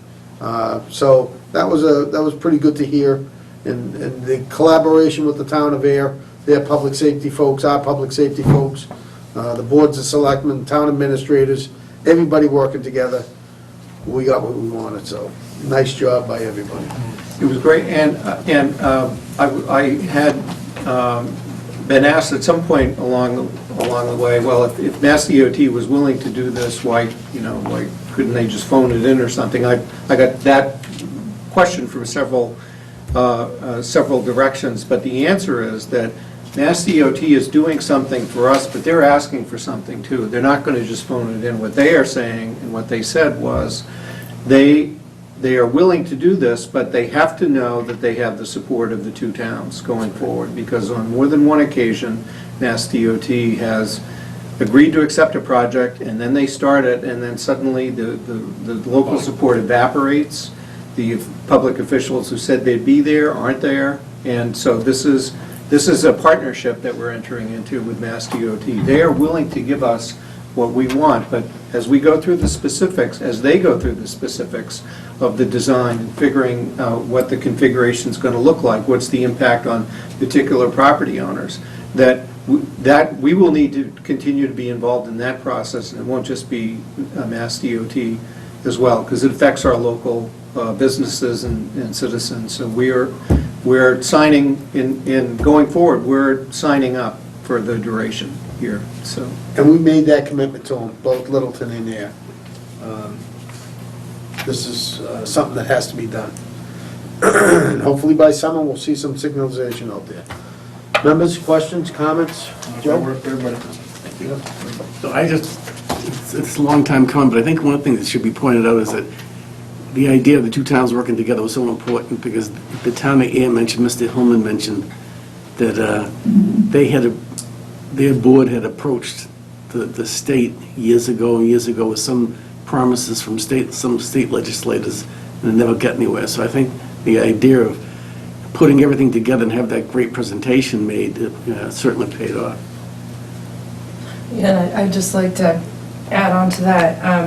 I couldn't agree more. And again, a lot of folks don't see all the background work that goes into results like this. You see the presentation at the end of the meeting, some checkpoints along the way. But as Jim mentioned, all of our departments that worked in this did a fantastic job. Keith did a fantastic job. But I just have to say that our chairman was really a driving force and a leader here, and I was thoroughly impressed by your skills in bringing everyone together and driving this forward and getting that football across the finish line, so nice job. Well, thank you very much. It was The something quarterback that... that didn't let us down. What's that? The quarterback that didn't let us down. Yeah, that's true.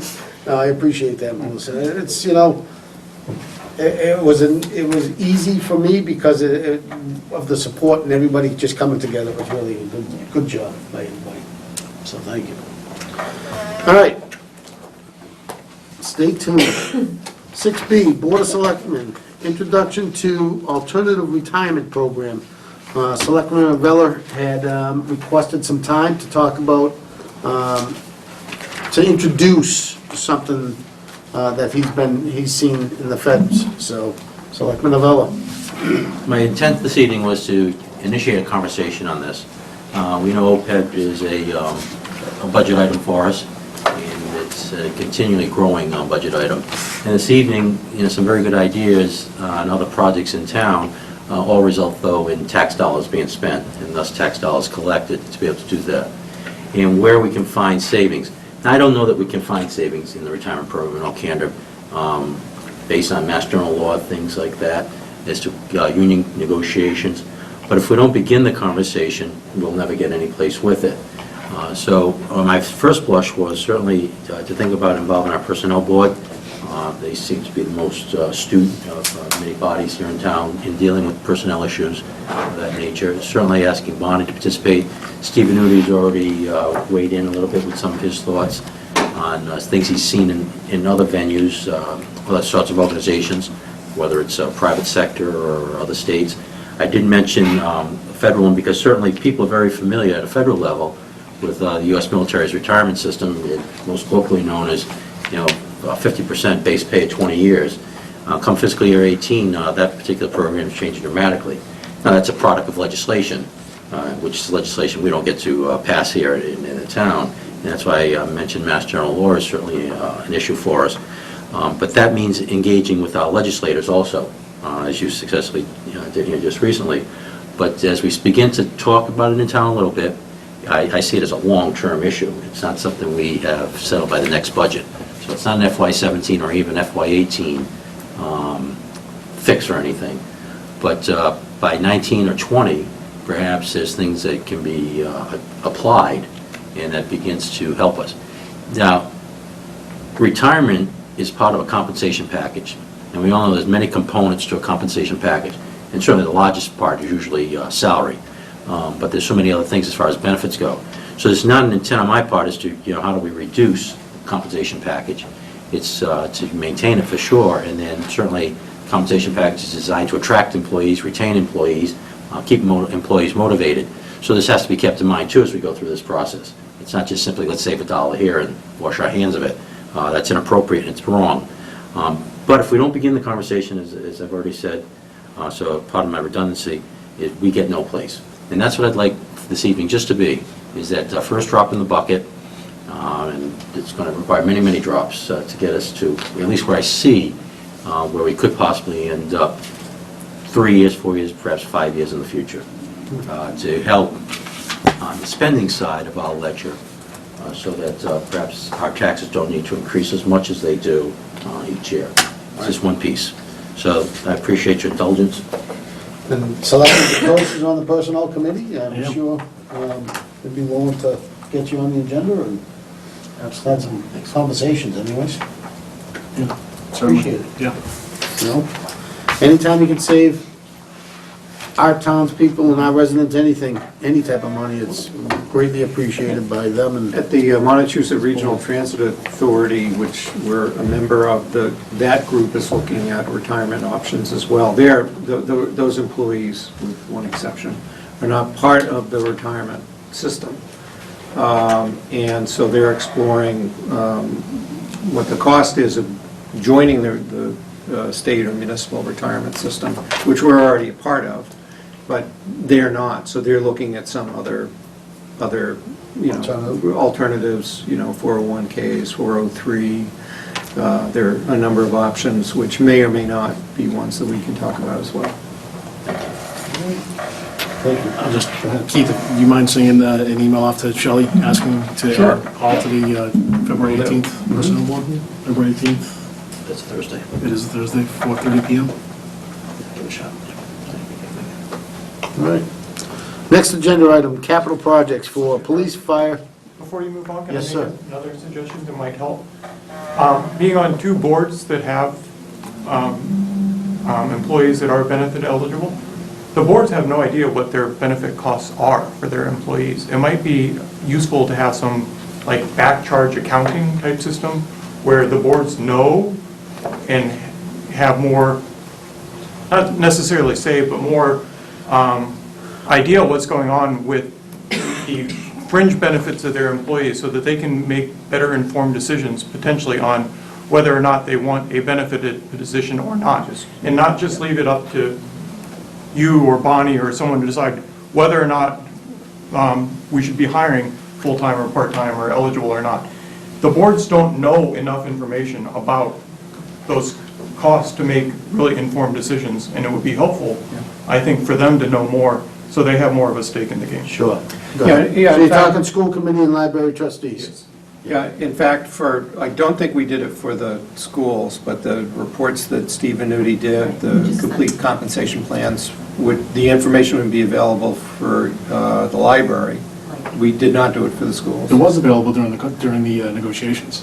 But We there, do them every year. yeah, there's an annual report that Steve just issued for each department head got it, and it has exactly the data you're looking for, of what are the essentially direct and indirect costs for personnel, and Sam would have received that. Even if we broke it down on the budget to say that, where you have the retirement cost, to break it out by department a little more, right, some way, so that you could see it, and everyone can see what the departments are charging, or the back charges effectively for their employees, right?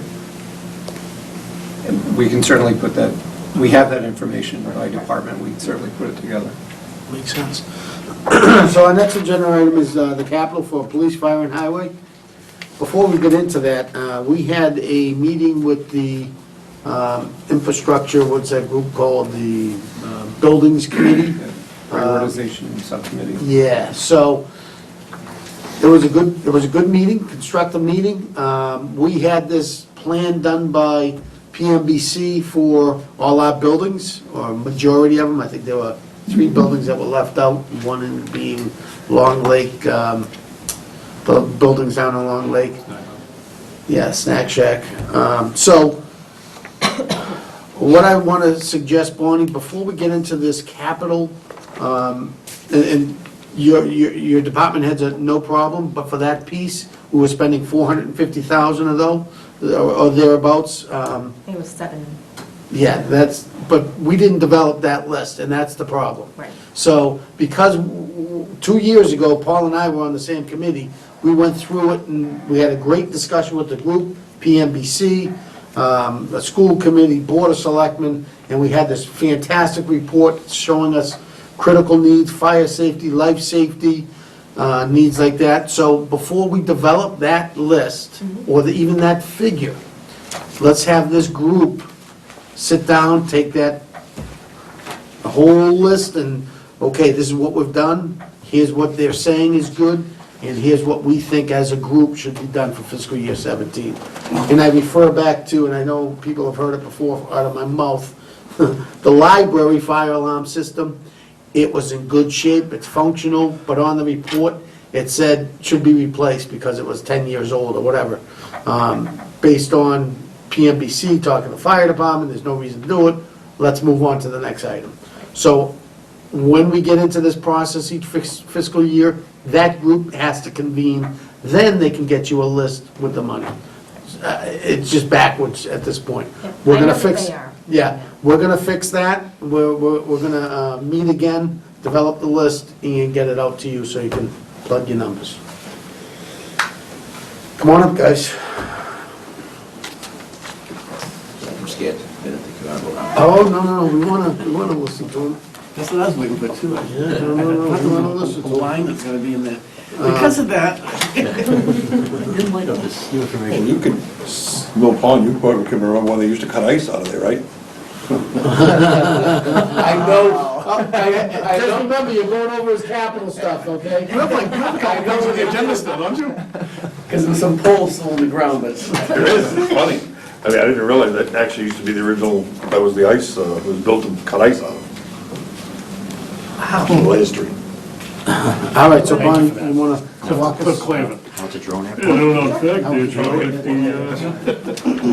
Why did he throw that in now? To you. I would've waited, personally, you know, going, you're trying to get some levity's always. some of your tours and toys and No stuff. toys here. Oh, yeah. Equipment, I should say. So basically, I just asked the department heads to come in and kind of be prepared to review their capital items that were recommended for funding in my last update. Nothing on this list has changed with one exception. At the chair's request, I did include a $100,000 request that was submitted by the Littleton Children's Fund. Yeah. Okay. In order to address the Castle in the Trees playground project. That project is estimated to be a $300,000 total cost. They've received $100,000 in state funding. They've also received $75,000 in in-kind services donated by Cataldo for deconstruction of the existing site and then site prep for the new site. They've done some fundraising and received $25,000, but they need another $100,000 to really bring it to fruition. If their fundraising efforts are more successful, that amount could be modified down. But they did submit formally a capital article request and the proper documentation, so I did put that into this list for funding. Fantastic.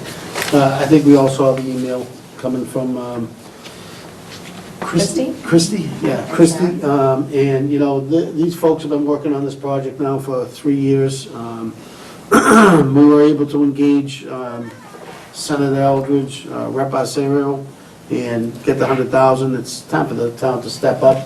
And like Bonnie said, you know, their fundraising efforts are continuing. It may not be that much in the end, so I requested her to put it on. So let's talk about fire station design. Fire station design remains, you know, in the plan. It is funded through available funds or cash. In this draft of the capital article, it's $530,000. We expect that will be followed in the next year with a request for construction in the $7 million range. I did reference the last vote of the Finance Committee because I know it had been asked previously, and that the vote back in March of 2014 had been that this project be voted as a debt exclusion authorization.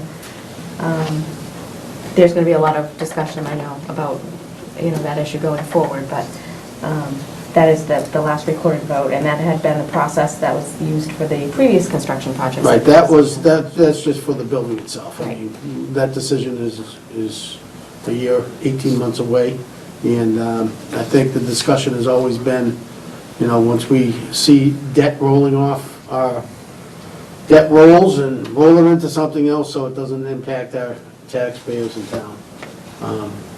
Any questions on the design, though, at this point? All right. Chief of Police? You know, it's I guess, fairly simple capital plan. Last year, we spent $171,000. This year's plan is about $9,000 less. Police interceptor utilities, that's 2 vehicles. The only change there might be is one might be a sedan, might be a utility. I'm still toying back and forth, but it's the same. They're the same price points. That will replace one of the Crown Vics that's the Crown Vic that'll come off the line is 135,000 miles on it now and is showing its age. And I'm not sure what other vehicle it's gonna replace at this point in the fleet, because some of that'll be a game time decision by March when I relook at the fleet again at that point and see which one's mileage is higher, or which one is, if one's ticked up as far as repair and maintenance costs for me. So I kind of watch those. These vehicles, I have to tell you though, have been holding up much better than the Dodges ever did. Our cruiser maintenance budgets, I'm not feeling as much pressure as I was before. The Dodgers just 8 front ends and 8 brakes, and you know, these Fords, Ford definitely has kept its bulletproof fashion of making a cruiser, as the Crown Vic has been for years. This is our normal replacement schedule from our cars, 2 cars a year. It's what we've kept for the last number of years once we started purchasing cars, and it keeps the fleet turning over so we don't end up with those crazy repair bills. The Cybercom radio maintenance is something we've done yearly. It protects the about a $2 million investment that the town has in all the public safety, or I should say all the town-wide radio systems that come out of the control center. It basically allows them, they come in and do a couple free checkups a year. Well, you know, not free, but it's cut under the plan. They check all the cruisers, they check all the portables, they check all that, and then it's a lower cost when we bring them in. You know, if it's 3 o'clock in the morning, they come down and they're on a 24-hour contract with us. So that has worked out well. It's paid itself back every year that we've had it so far, because there's always something. However, the system has been very good. It's a fairly new system. Both systems are new, UHF and VHF, and the microwave has that the town invested in has made the system, you know, again, bulletproof, and it just works really well. And we haven't had any disruptions in the microwave during any storms, where we used to lose the radio communications multiple times with the old telephone hardwire. Last thing, or third thing, is tires. That's just the capital plan. It keeps really the marked fleet in tires. They typically eat 3 sets of tires a year, a set of snow tires, and 2 sets of high-speed tires. And then last but not least, as you know, we had the plow truck that we took as a hand-me-down from the highway department. And Mr. DeCoste had asked, we checked about the one that the fire department was going. The frame on that is got issues, and it's pretty much seen its useful life, and it's the investment in that and trying to refurb something like that really wouldn't be cost effective. We use the truck for not just plowing. We use the truck for bringing all our equipment back and forth to the range. The 3 and 4 times a year we go to the range. It's a transport vehicle for all our safety equipment when we have large scenes, large accident scenes. Buying a gas vehicle this time versus a diesel. So there are some areas of town where, even though we currently have the four-wheel drive utilities, during snowstorms and other things, this vehicle will be fully marked, and so it can be used. It can also be borrowed. It had to be by the highway department if there was a major breakdown and, you know, they needed a 1-ton for, you know, parking lots up here, or, you know, things like that. Just like the fire department has a fire truck, or sorry, a pickup truck with a plow on it. Same for us. It's imperative. You know, when we built the new station, we built, you know, a huge lot, and we don't have to tie up one of, you know, Jim's guys down there to keep us so that we can get in and out of the building and out of the station and get the public so they can get in and out. So basically, typically the last few years, we've always bought 3 vehicles a year. 2 marks, 1 unmarked. The unmarked now are all, I don't anticipate a new unmarked purchase until, I have it listed here as fiscal 19, but looking at the mileage that's on the oldest one, it'd probably be fiscal year 20. So probably 18 and 19 will just be 2 vehicle years. There's no other vehicles to replace at that point because of the mileage that's on the unmarks. And my shelf life estimate on the F-250, I had this, or between the highway department and us, we had the vehicle that's going out 14 years. So this is at least a minimum of, you know, 10-year, 12-year vehicle to 15. And I know Chairman Carr had conversation with the guy who repairs our vehicle, and he's told you how unsafe the current vehicle is with that rear frame, which is unrepairable. So It's basically it's our kind of our norm. I try and keep capital as low as I can and try and find innovative ways through different grants, things like that, to get, whether it be new portables, new other equipment, and keep the pressure off the town as much as I can. Board members' questions? Will you still be plowing Mr. Carr's driveway? One thing I like to do is get my snow blown. Huh? No private way? No, it isn't a private way. Actually, I had an accident right in front of my house last year. One of the contractors for the town. Is that it? All set. You sure? I thought you were gonna plow it. You got a brand new truck. Selectman Heber. No questions, I'd just like to say thanks for the year-over-year comparisons. That's good, you know, for us to not have to remember every data point in our minds. Thank you. Mr. Ravello? Yes, please. Chief, with the Fords and the Dodges, when you're saying the Fords are holding up much better than the Dodges, do we have the opportunity over the long haul to increase the life expectancy of the vehicles? So we're doing 2 a year. At some point, do we do 2 a year, then maybe 1, and then 2, whatever, 1? I mean, right now with the 5 cars in the patrol fleet, the two every year cycle gets rid of them all and cycles them out on a 3-year basis. So it's really kind of tough. It's kind of a year by year look at, because if I get one that has very low, let's say I find one that, okay, by the end of my 3rd year it's only going to have 70,000 miles, I'm not going to come to you and tell you I want to replace it. So it's kind of the capital plan is kind of a moving target sometimes. So there certainly is that possibility. Like, so technically, a lot of times my supervisor's cars will be able to flip over an extra year. But with getting rid of the Dodges and accelerating that, that probably won't come to fruition until probably 1 or 2 more years down the road, where that cycle. You'll also see that the cycle also changes, because now this will be the last set of cars that needs to be re-equipped, and then some of the equipment gets to turn over from vehicle to vehicle, where like from the Crown Vic to any of the new platforms out there needs fully new equipment. It needs new light bars, new radios, new cages, new everything in it. Nothing in it will conform over to the new vehicle. So I kind of look at that on a case-by-case basis when I look at the fleet and see where we are mileage-wise and things of that nature. That leads to my second question. The $53K per vehicle, is that fully fitted? That's fully fitted, yes. Yeah, they're about $34,000 for the vehicle, and there's another 20 roughly in equipment. Thank you. Mr. DeCoste? Question on the truck. Yep. 37,690, again, fully fitted, plow, hydraulic, everything, the whole system. Correct.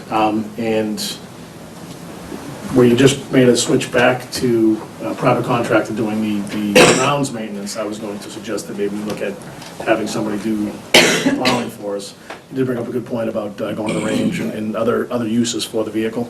There's no other vehicles that can Really respond no, to scenes, because things like that, the utility vehicles. If you look in the back of the utility vehicles, they've got all the storage for all the equipment that's in there. There's really no extra storage, in those vehicles.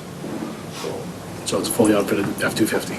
And I think you'd find, because my officers, a lot of times when there's 3 cars on, they'll pull somebody down. We don't bring people on overtime to plow for us. They'll grab somebody off the shift, get the lot, and they kind of take turns doing it, if you will, or the sergeant will grab it, or whoever's, if there's doubled up on the desk that day, they'll go out and do it and things like that. This new system I talked to Jim Clyde about, it's with one of the, I don't know how to describe that, We call them bendy plows. the bendy plows on it, because it works better in parking lots, things of that nature, so. But it isn't just a plow truck, I guess, I can't, there are a lot of other, I've only named a few, when we go out to the schools and we That's do. good. No, you're satisfied. Okay. Thank you. All right, thank you. Thank you. Yep. Chief? So this year, we're looking at an overall of $362,000. Some of the reoccurring expenses that we've had is the major equipment repair, $15,000. That's a yearly renewal, and that has really been coming into play, especially with our ladder truck, as that has been getting older. It's coming up on 30 years old. Last year alone, we spent about $13,000 in repairs on it. This year, we're about $2,000, and it's going out next week because we can't seem to get the letter out of the bed. It failed at a smoke in the building call the other day. So we're definitely hoping to, bring that along. The other is the $12,000 for the protective clothing. We're going into every year, $12,000. That gets us about 4 sets of gear. So that'll, between the gear, helmets, boots, et cetera, as we go through the rotation, they only last for 10 years. They have a shelf life now. The wonderful NFPA has given us a timeline on all of our equipment. So it's all in a rotation for replacement. Finish all of it, I'll ask the questions at the end, Okay. sorry. On top of that, we're asking for $35,000. This is for the engine 3 replacement. The funds on this will buy us a skid tank, basically to go on top of a repurposed military vehicle. We're looking at getting a surplus military vehicle, redoing it, paint, mount radios, and putting this skid unit into it, and it'll be like a multi-purpose off-road type of a vehicle. Originally, we had one that was already allotted for us in the western part of the state, and the district that it was in decided that they did not want it to leave their district. So, but we do have scouts out there looking for it. So. Not up armored Humvers, are they? No, it's not Hummer. And then finally is $300,000 to replace our self-contained breathing apparatus, the equipment that we all wear when we go into a fire. Right now, our equipment is 2004, and so we're several generations out from that time. We have also put in for the FEMA grant for that, and Deputy Clancy had just submitted that about 2 weeks ago, and we are hopefully looking very well, keeping our fingers crossed. Knock on wood. If we are lucky enough to obtain that, the town share of that would be about $15,000. Wow, nice. So, in the big picture, we were up for the ladder this year, as you all know, and but due to the, with the construction of the new facility or the hopes of the construction of the new facility, we decided to bump that off for another year. So that will also be coming forward in the capital plan next year, and that's a big ticket item. That's about 1.2 for replacement of a ladder truck. We need to start engaging some of these folks building buildings in town too. Talking to the planning board as they come before them, getting some support. So that's something we need to absolutely talk about in the future. Sorry about that, Chief. Definitely. Mr. DeCoste? Yeah, first of all, for all of you, I love that you guys are creative and you do try to find ways, whether it's looking at the, an old fire truck or an old whatever. I appreciate that. Looking at that, we were pretty excited at the summit about the opportunity for you to get that vehicle. It's too bad that it fell apart, but I'll reach out to a couple folks that I'll try to find out who the quartermaster is for the district, and see if I can maybe do a little arm twisting and see if we can get her name on one. What's that? Used car salesman.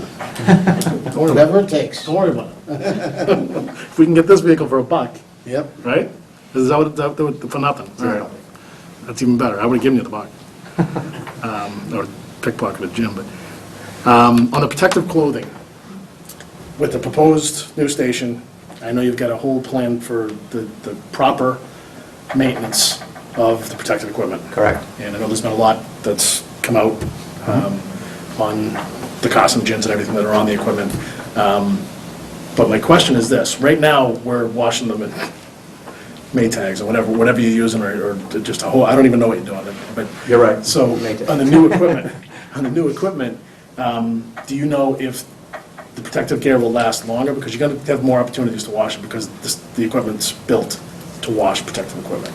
It is. In the new construction, we also have what's called an extractor.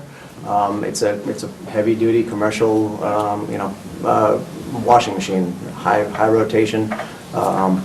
The equipment is typically washed after every fire. or every, large incident that it's been contaminated, after it's been contaminated. The NFPA has a shelf life on all of the equipment now, boots, helmets, all our gear, 10 years, that's it. It hits that 10-year timeline, or it deteriorates due to, usage, it has to be replaced. So our gear right now, we use it to that 10 years. Looking at the call department and the membership, and the activity. Some of the very inactive members, they may have a set of gear for that entire 10 years. Some of them not so much, some of the more active members. Those may be replaced every 3 to 4 years, especially the full-time staff. That gear, contractually, it's supposed to be replaced every other. Right now, we're getting about every 3 years out of that, and that has to be replaced, simply because it's wear and tear.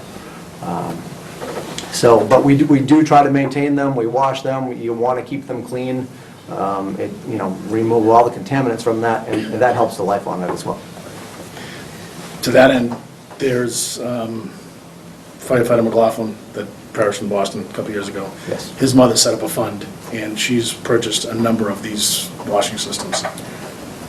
You're pretty good about getting grants. Yes, you get some of that from grants. Maybe worth taking a look at it. If you need some help finding out the name of the fund, I wrote it down somewhere. I'd have to come across it. It's not in my notebook, but just another opportunity to Absolutely. more funds. So definitely looking into that. We won't fit in the current station, I'm sorry, Chief. We looked into getting them, we can't put it in the station. Right. It would have to go on the apparatus bay and it would stick out. And we looked into it, because they have to bolt to the floor. You looked into that grant from her? No, just the machine itself. So they won't. Yeah, but I'm looking more like down the road, when we're doing the build-out. Yep. If we're doing the build-out. Absolutely. We're going to put that equipment in there. Yep. Right, it's designed to be put in there, correct? Yes, it It's is. part of the plan. It is. So if we can get that paid for, it's, $7 million is a big pill to swallow. Yep. So every bit we can knock off of that is gonna be, Every opportunity, yeah. that's all I have. Mr. Novello? Thank you. You mentioned the ladder truck next year, 1.4 million, 1.2. 1.2, excuse me. And the, now, where I'm going to pull this in a circle is the self-contained breathing apparatus and the grant. And it's listed here, releasing the 285 for other uses, should the grant come through. It suggests that we put that to contingency for the ladder truck in the next year. And that 1.2 begins to approximate 0.9. Go with that? Board members? Sounds good to me. It's Keep our fingers crossed. Yep. Other uses, it's too nebulous. Yep. How's that? Okay. Selectman Hebert? I'm good, all makes sense. Mr. Knox? Just one question, due to my lack of knowledge, when you talk about the surplus military vehicle, someone in the district wants to keep it there, what's that mean? If it's a military thing, is it available to everybody? So every forest district, it has, the district warden is the person who has the ability to scan all of the military surplus. So it basically all comes to our District 6 forest warden. Ours is out of Carlisle. So the state is split up into several districts. So each individual has the ability for their district to look and scan the military surplus. A lot of it comes out of New York or Philadelphia. It can come anywhere across the country, but those are the two closest facilities. And they will continuously scan through. There's a whole array of things, from trucks to heavy equipment to, it's pretty endless. And it just depends on the quality of the vehicle and when it comes up, where it is, what state it is when it's ready to be picked up. If they find a quality vehicle, they can put in for it. We may need to go to, say, New York to pick it up, drive it back, or we could pay for trucking to have it driven back. In Western Mass, that district warden found the vehicle. They went to New York, they brought it in and issued it to one of the local fire departments. The department determined it wasn't heavy duty enough. They wanted to make a tanker out of it, so they decided that they weren't going to use it. one of the other district, our district warden, said, "Oh, so it's available." Well, that district's warden didn't realize that it was about to leave his district, and he got wind of it and said, it's staying in my district. I went to New York to get it, it's staying in my district. So, you know, a little turf issues. Right. So, but they are still looking, and they do come about all the time. The military is constantly recirculating vehicles. Okay, I just have one quick question about the breathing apparatus. You're replacing everything at once. Yes. Is that SOP, is that standard operating procedure for all your equipment, or do you phase it in so that everything isn't junk at once? So as far as the self-contained breathing apparatus, we just received our last testing for the bottles. So in 3 more years, they are done. They all need to be replaced at the same time. The reason that we wouldn't want to go through and start replacing different phases, that would mean that when the call department or any of our members get into different trucks, each different truck could have different types of breathing apparatus. And when you're going into a fire, that's the last thing you want to think about is, oh no, I have this kind, not that kind. Or there might be little idiosyncrasies with each one and how the safety features are on them. And if they're, you know, we have multiple different versions, it's just not a good practice to have within the members. Makes absolute sense, no problem. Go ahead, Fred. Chief, could you just give us an update on the AED situation? So the AEDs, we addressed the problem with the battery issues, and the current company that we had was no longer supporting the current defibrillators that we have. So we got the reserve fund transfer, and we went out to 2 of the defibrillator companies. One of them was able to supply us 17 of them for about $32,000, I think, and that was with the trade-in of 15 units. We met with another company, Zoll, and they were able to give us 17 units for just about $6,000 less, and with our trades, they gave us 2 additional units. So we have 19 units coming in, those 2 additional, one will be going to the transfer station and the other one to the highway department. New technology for batteries. So this company has, some of their machines are still out in the field from the 1980s. They do not give their equipment a shelf life and decide to change the model. It's simple battery replacement. It's $35 a battery compared to $400 a battery. It's something that we can purchase locally to replace. So it seems like a much more user-friendly machine we're going to get, should withstand the test of time for that. Nice. And just to add, this is to replace all the AEDs, police department, fire department. Right.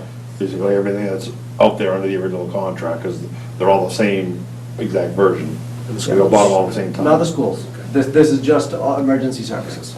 Yeah, for public safety. Any other questions? Jimbo?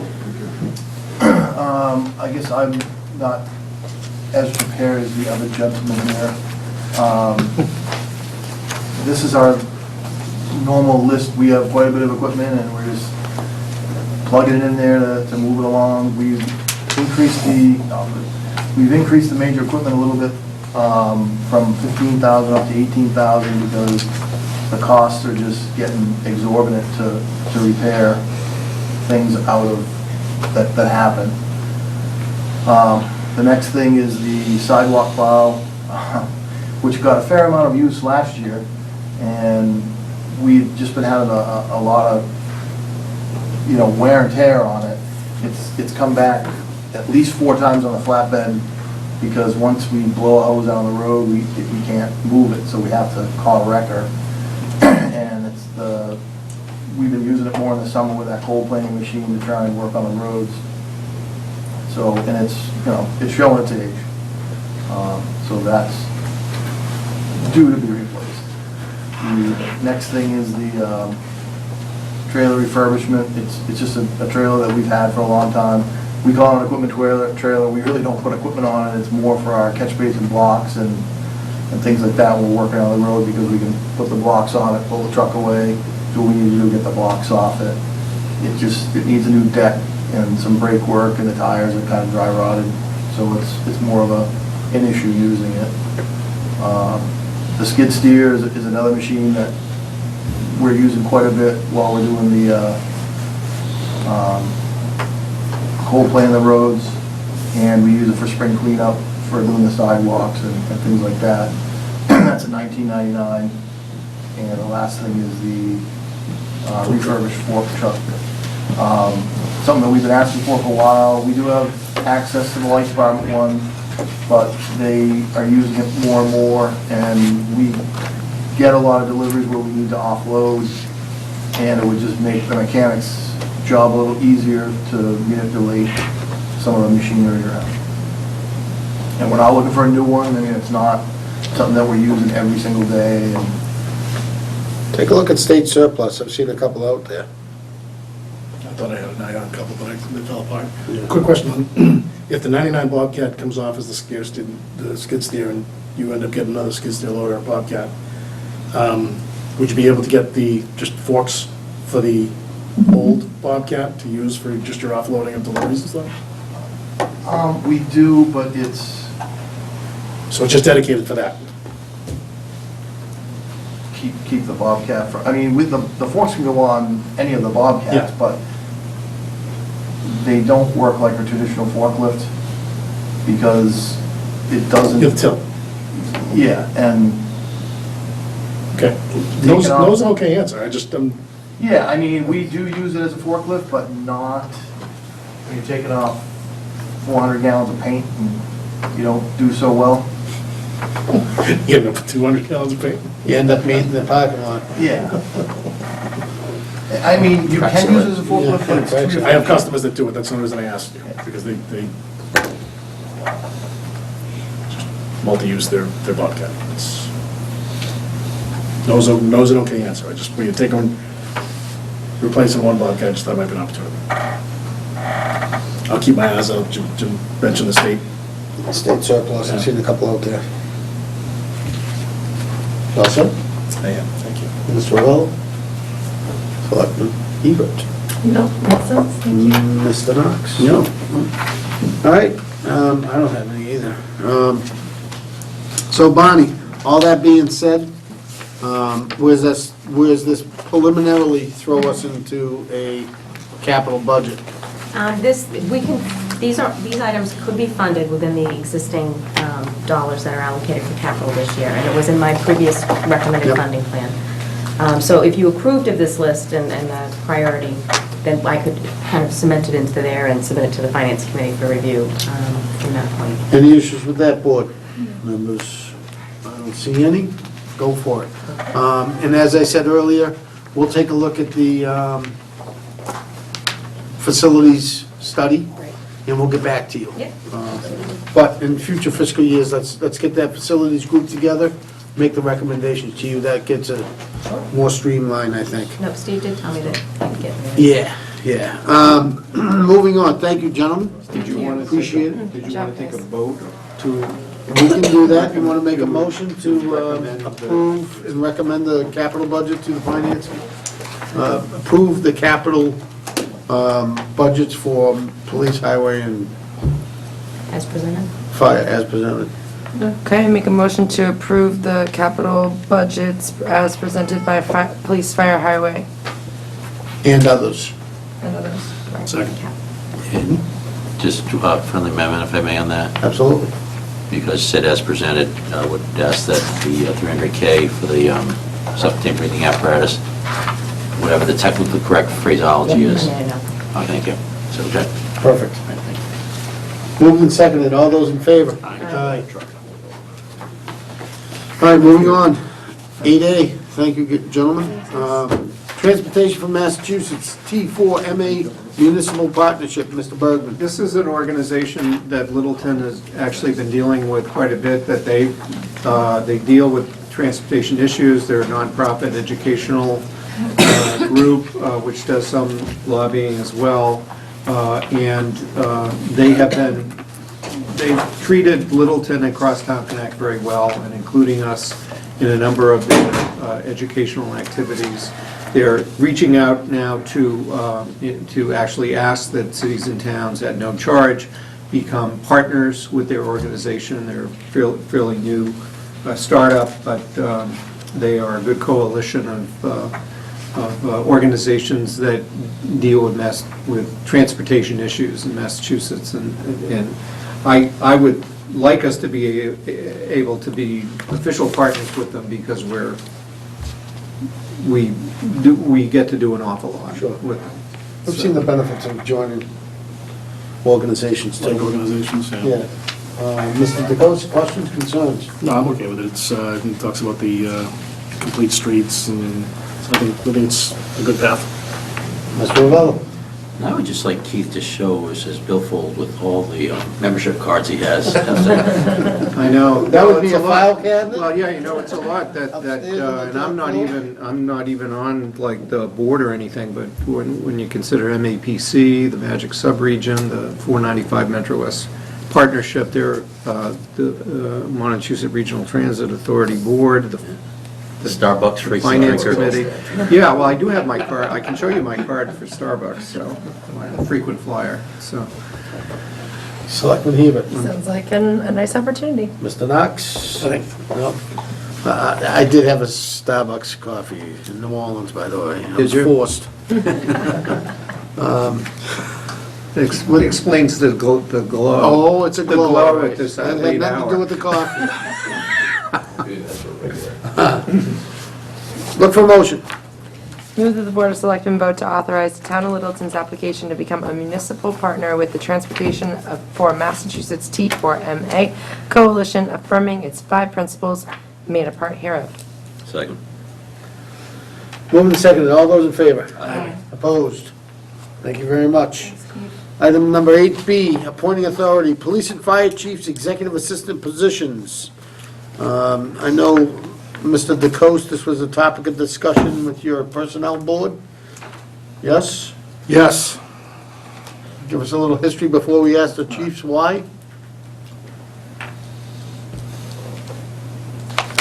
This is actually a personnel board meeting that I was not in attendance at. Okay. Yeah, the issue here is that, and it's sort of an unusual request, we don't typically bring requests for the board to delegate your appointing authority.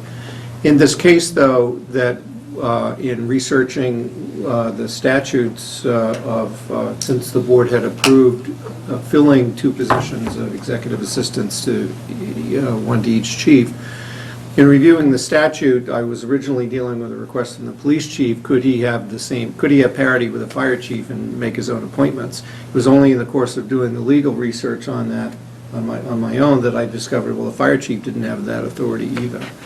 That both the strong police and fire chief and police chief statutes refer only to how you appoint officers. It does not refer to how you appoint other non-uniform sworn positions, which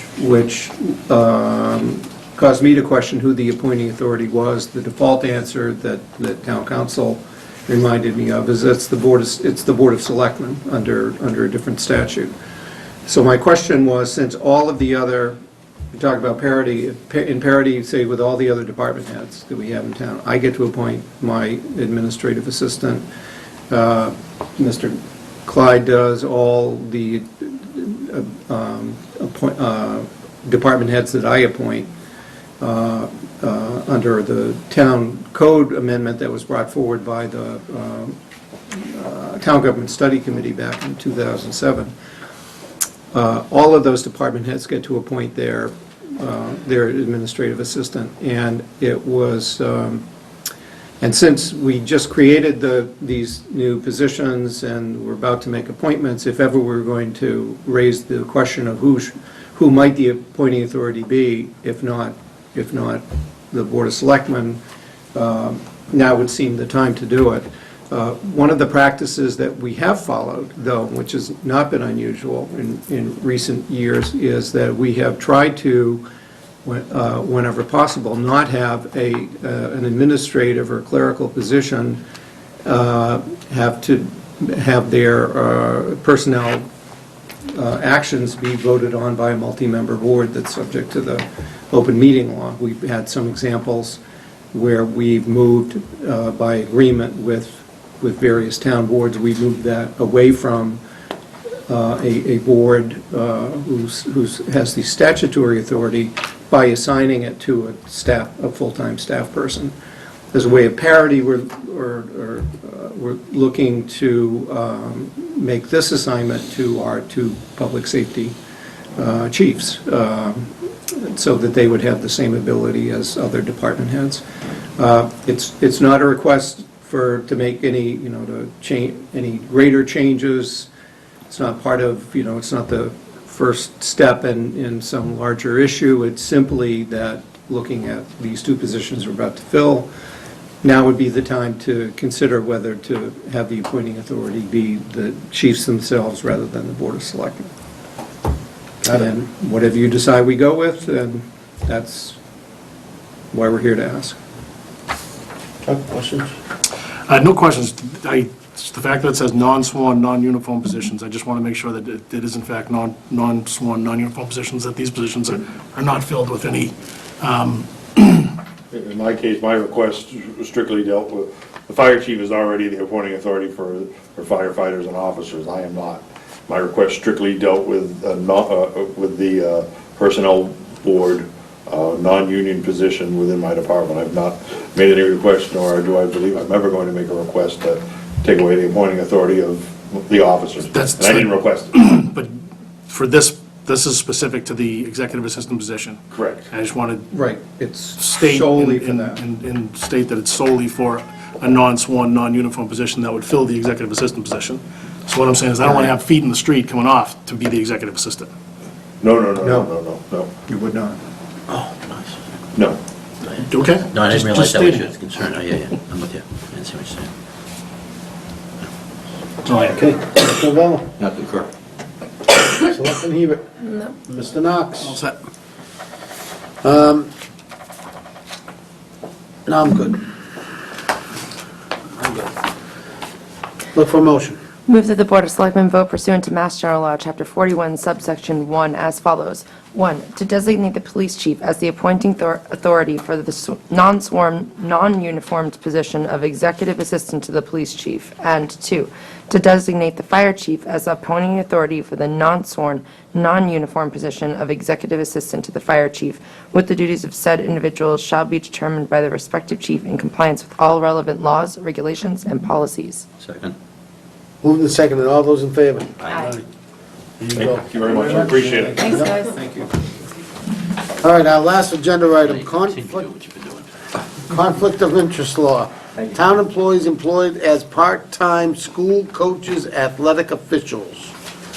This has been a hot topic, to say the least. It's been a hot topic, and what the recommendation that I'm bringing the board is in an effort to never have to come back to the board ever again with the matter, and by having it handled at an administrative level. Our finance team and I, and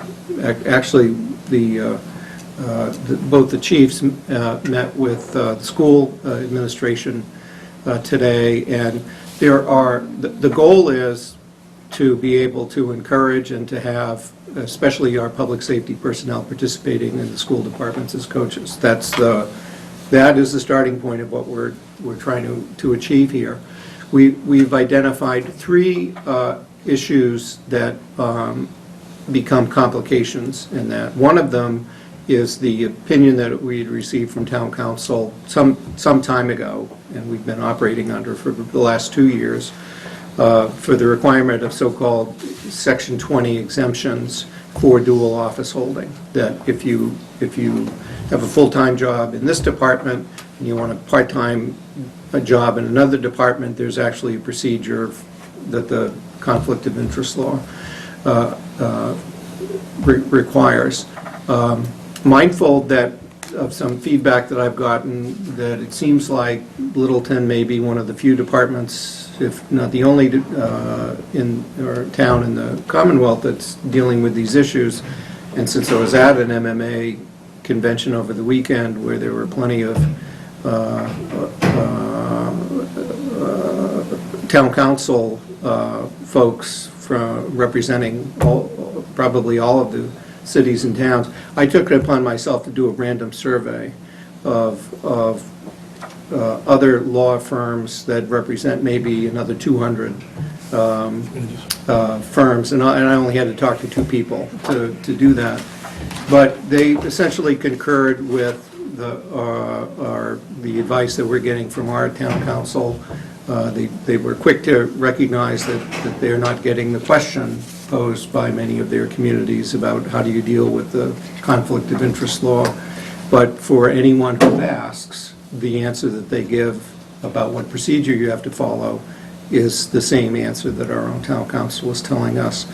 Because the procedure that we've had of having to bring things to the Board of Selectmen has just been so torturous and onerous for all involved, starting with the employee, but also for the school department and for the board and for the administration, that what this proposes to do is to just for you to delegate the Section 20 exemptions for the limited purpose of where you have permanent full-time town employees who are hired also by the school department as part-time coaches and athletic officials. If there's something else that doesn't meet that standard, that creates us with a new set of circumstances that we haven't encountered yet, I would bring those forward for another policy vote. But it's very clear that as a matter of policy, you want to support, this board wants to support the school department's ability to hire people that it selects as coaches who happen to be town employees. So we've come up with the expedited procedure that's offered here. The 2 other issues which don't go away with this, but which we're still working through, one is that in some cases it's a retiree who's brought back and who is working as a coach, and that the law says the treasurer is responsible for making sure that that person doesn't work more than their allotted hours in their retirement, and in fact says if they do, the treasurer is compelled to seek to get those funds if the person's overpaid. So that's one issue, and there are some early warning signals that we can work out and do a better job at communicating with the school department about. So one question on that Yeah. before you move on. Yeah. You know, in the state level, it's 960. You had quoted 800 hours. So why is the... It's 960. It's not, all right. 960. So I saw 800 somewhere, so, Maybe, I don't but- think I saw it. okay. Yeah, All right, so it's 960. all right. It's whatever that number, and that is the number that we have to enforce. The third issue is the Federal Fair Labor Standards Act and the requirements which for overtime pay for hourly employees who work more than their regular work week. We think we've come up with a solution. We talked through the issue. We think we may have come up with a solution right after our meeting today, which Bonnie is going to pursue, so that won't be an issue. It has to do, there's a threshold requirement that you can make if it's, what was the language? If it's, if the individual, you can have them volunteer for the position and pay them a nominal fee, and there's a definition behind the nominal fee in a Yeah. calculation. Yeah. So depending on how many hours they volunteer as a coach, Yeah.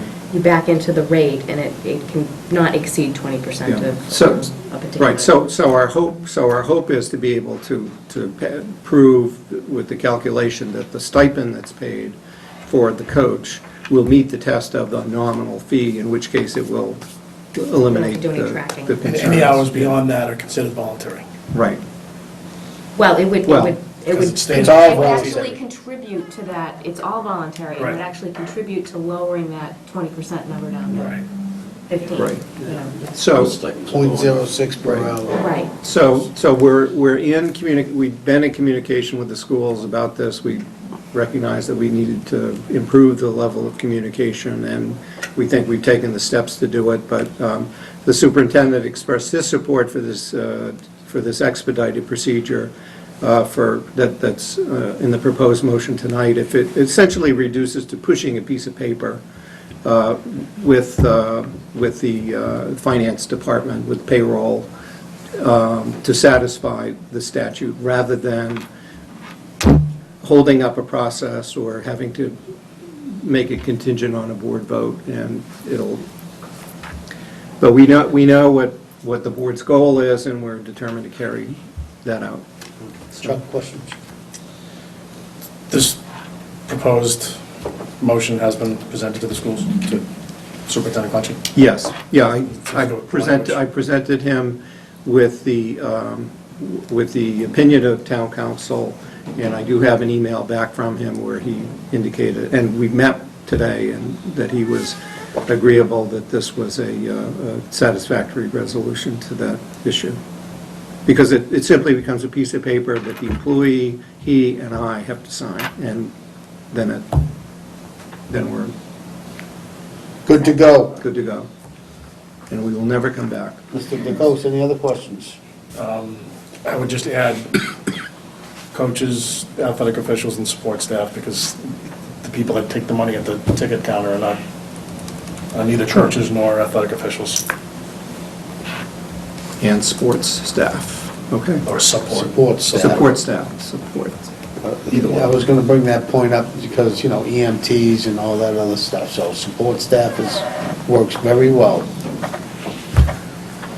So shall it be. Mr. Ravello? Do you want to have any? You got it, go ahead. The only thing I'd like to add at the end of this motion, with appeal to the Board of Selectmen. So if an employee feels, disagrees, they should have the right to come to us, since we're delegating. Oh, you mean in a case where an exemption is not granted? Right. Okay, sure, yeah. Makes sense. No support? Yes, sir. I'm good. Seaver? Mr. Knox? The only thing I was going to have was the support staff, so I'd look for a motion with that being added. So you got a couple changes there, too. See what you See if I got. can pull this off. Move that the Board of Selectmen vote pursuant to Mass General Law, Chapter 41, subsection 23A, to delegate to the town administrator the authority to approve any exemption request concerning a financial interest in a second municipal contract under Mass General Law, Chapter 268A, subsection 20, filed by a permanent, full, and part-time town employees also hired by the school department as part-time coaches, athletic officials, and support staff with the right to appeal to the Board of Selectmen. Second. So move the second, all those in favor? Aye. Thank you. Before closing tonight, I think, this is part of frustration, to say the least, in regards to getting support for athletic events. I don't think we're done here. I think we still need to sit down at a later time. I know Mr. DeCoste and I will sit down with Mr. Bergman and the athletic director to talk about kids he hires and the ability to be able to call them contractors and not have to go through this whole rigmarole of, there's conflict of interest laws, you can't get paid this, you're only a junior, you can, so we need to, this is not done. This is step one. Correct. We got step two to do. And it's appreciated. Yes. And in the conversation with the school superintendent, we did stress that we would seek that he wants to be in the loop. Sure. Kelly wants to be in the loop, and Kelly needs to be in the loop on these things, because he hasn't always been in the loop. Absolutely. So I Absolutely. pledge that I would make sure that we Appreciate the are dealing with him directly, as well as his staff. That being said, while we're in the budget process right now, we have 2 labor councils. I think we should go down to 1. I don't think it's necessary for both of them at this point. I think we can save $25,000. It's a suggestion. We can talk about it when we start to finalize the budget, but that's my recommendation. And just make a note of that for us so we can talk about it later on. We have for the union contracts where we use Copeland and Page, Darren Klein, and then, which is a per hour. The other one that we had started, and we'd only done it for a couple of years, but we had a retainer agreement, $25,000 a year with, first with Jack Dolan when he was with Copeland and Page. Then he went out as a solo But we have contracts with the two of them, and so. I think we're in a place now, it was good to have that when we were doing all our personnel policies and all that. I think we're in a place now where we really don't need it. That's my recommendation. For a motion? Motion adjourned. Moved and seconded, all those in favor? Aye. Aye. Good night, everyone. Thanks very much. Thank you, Keith.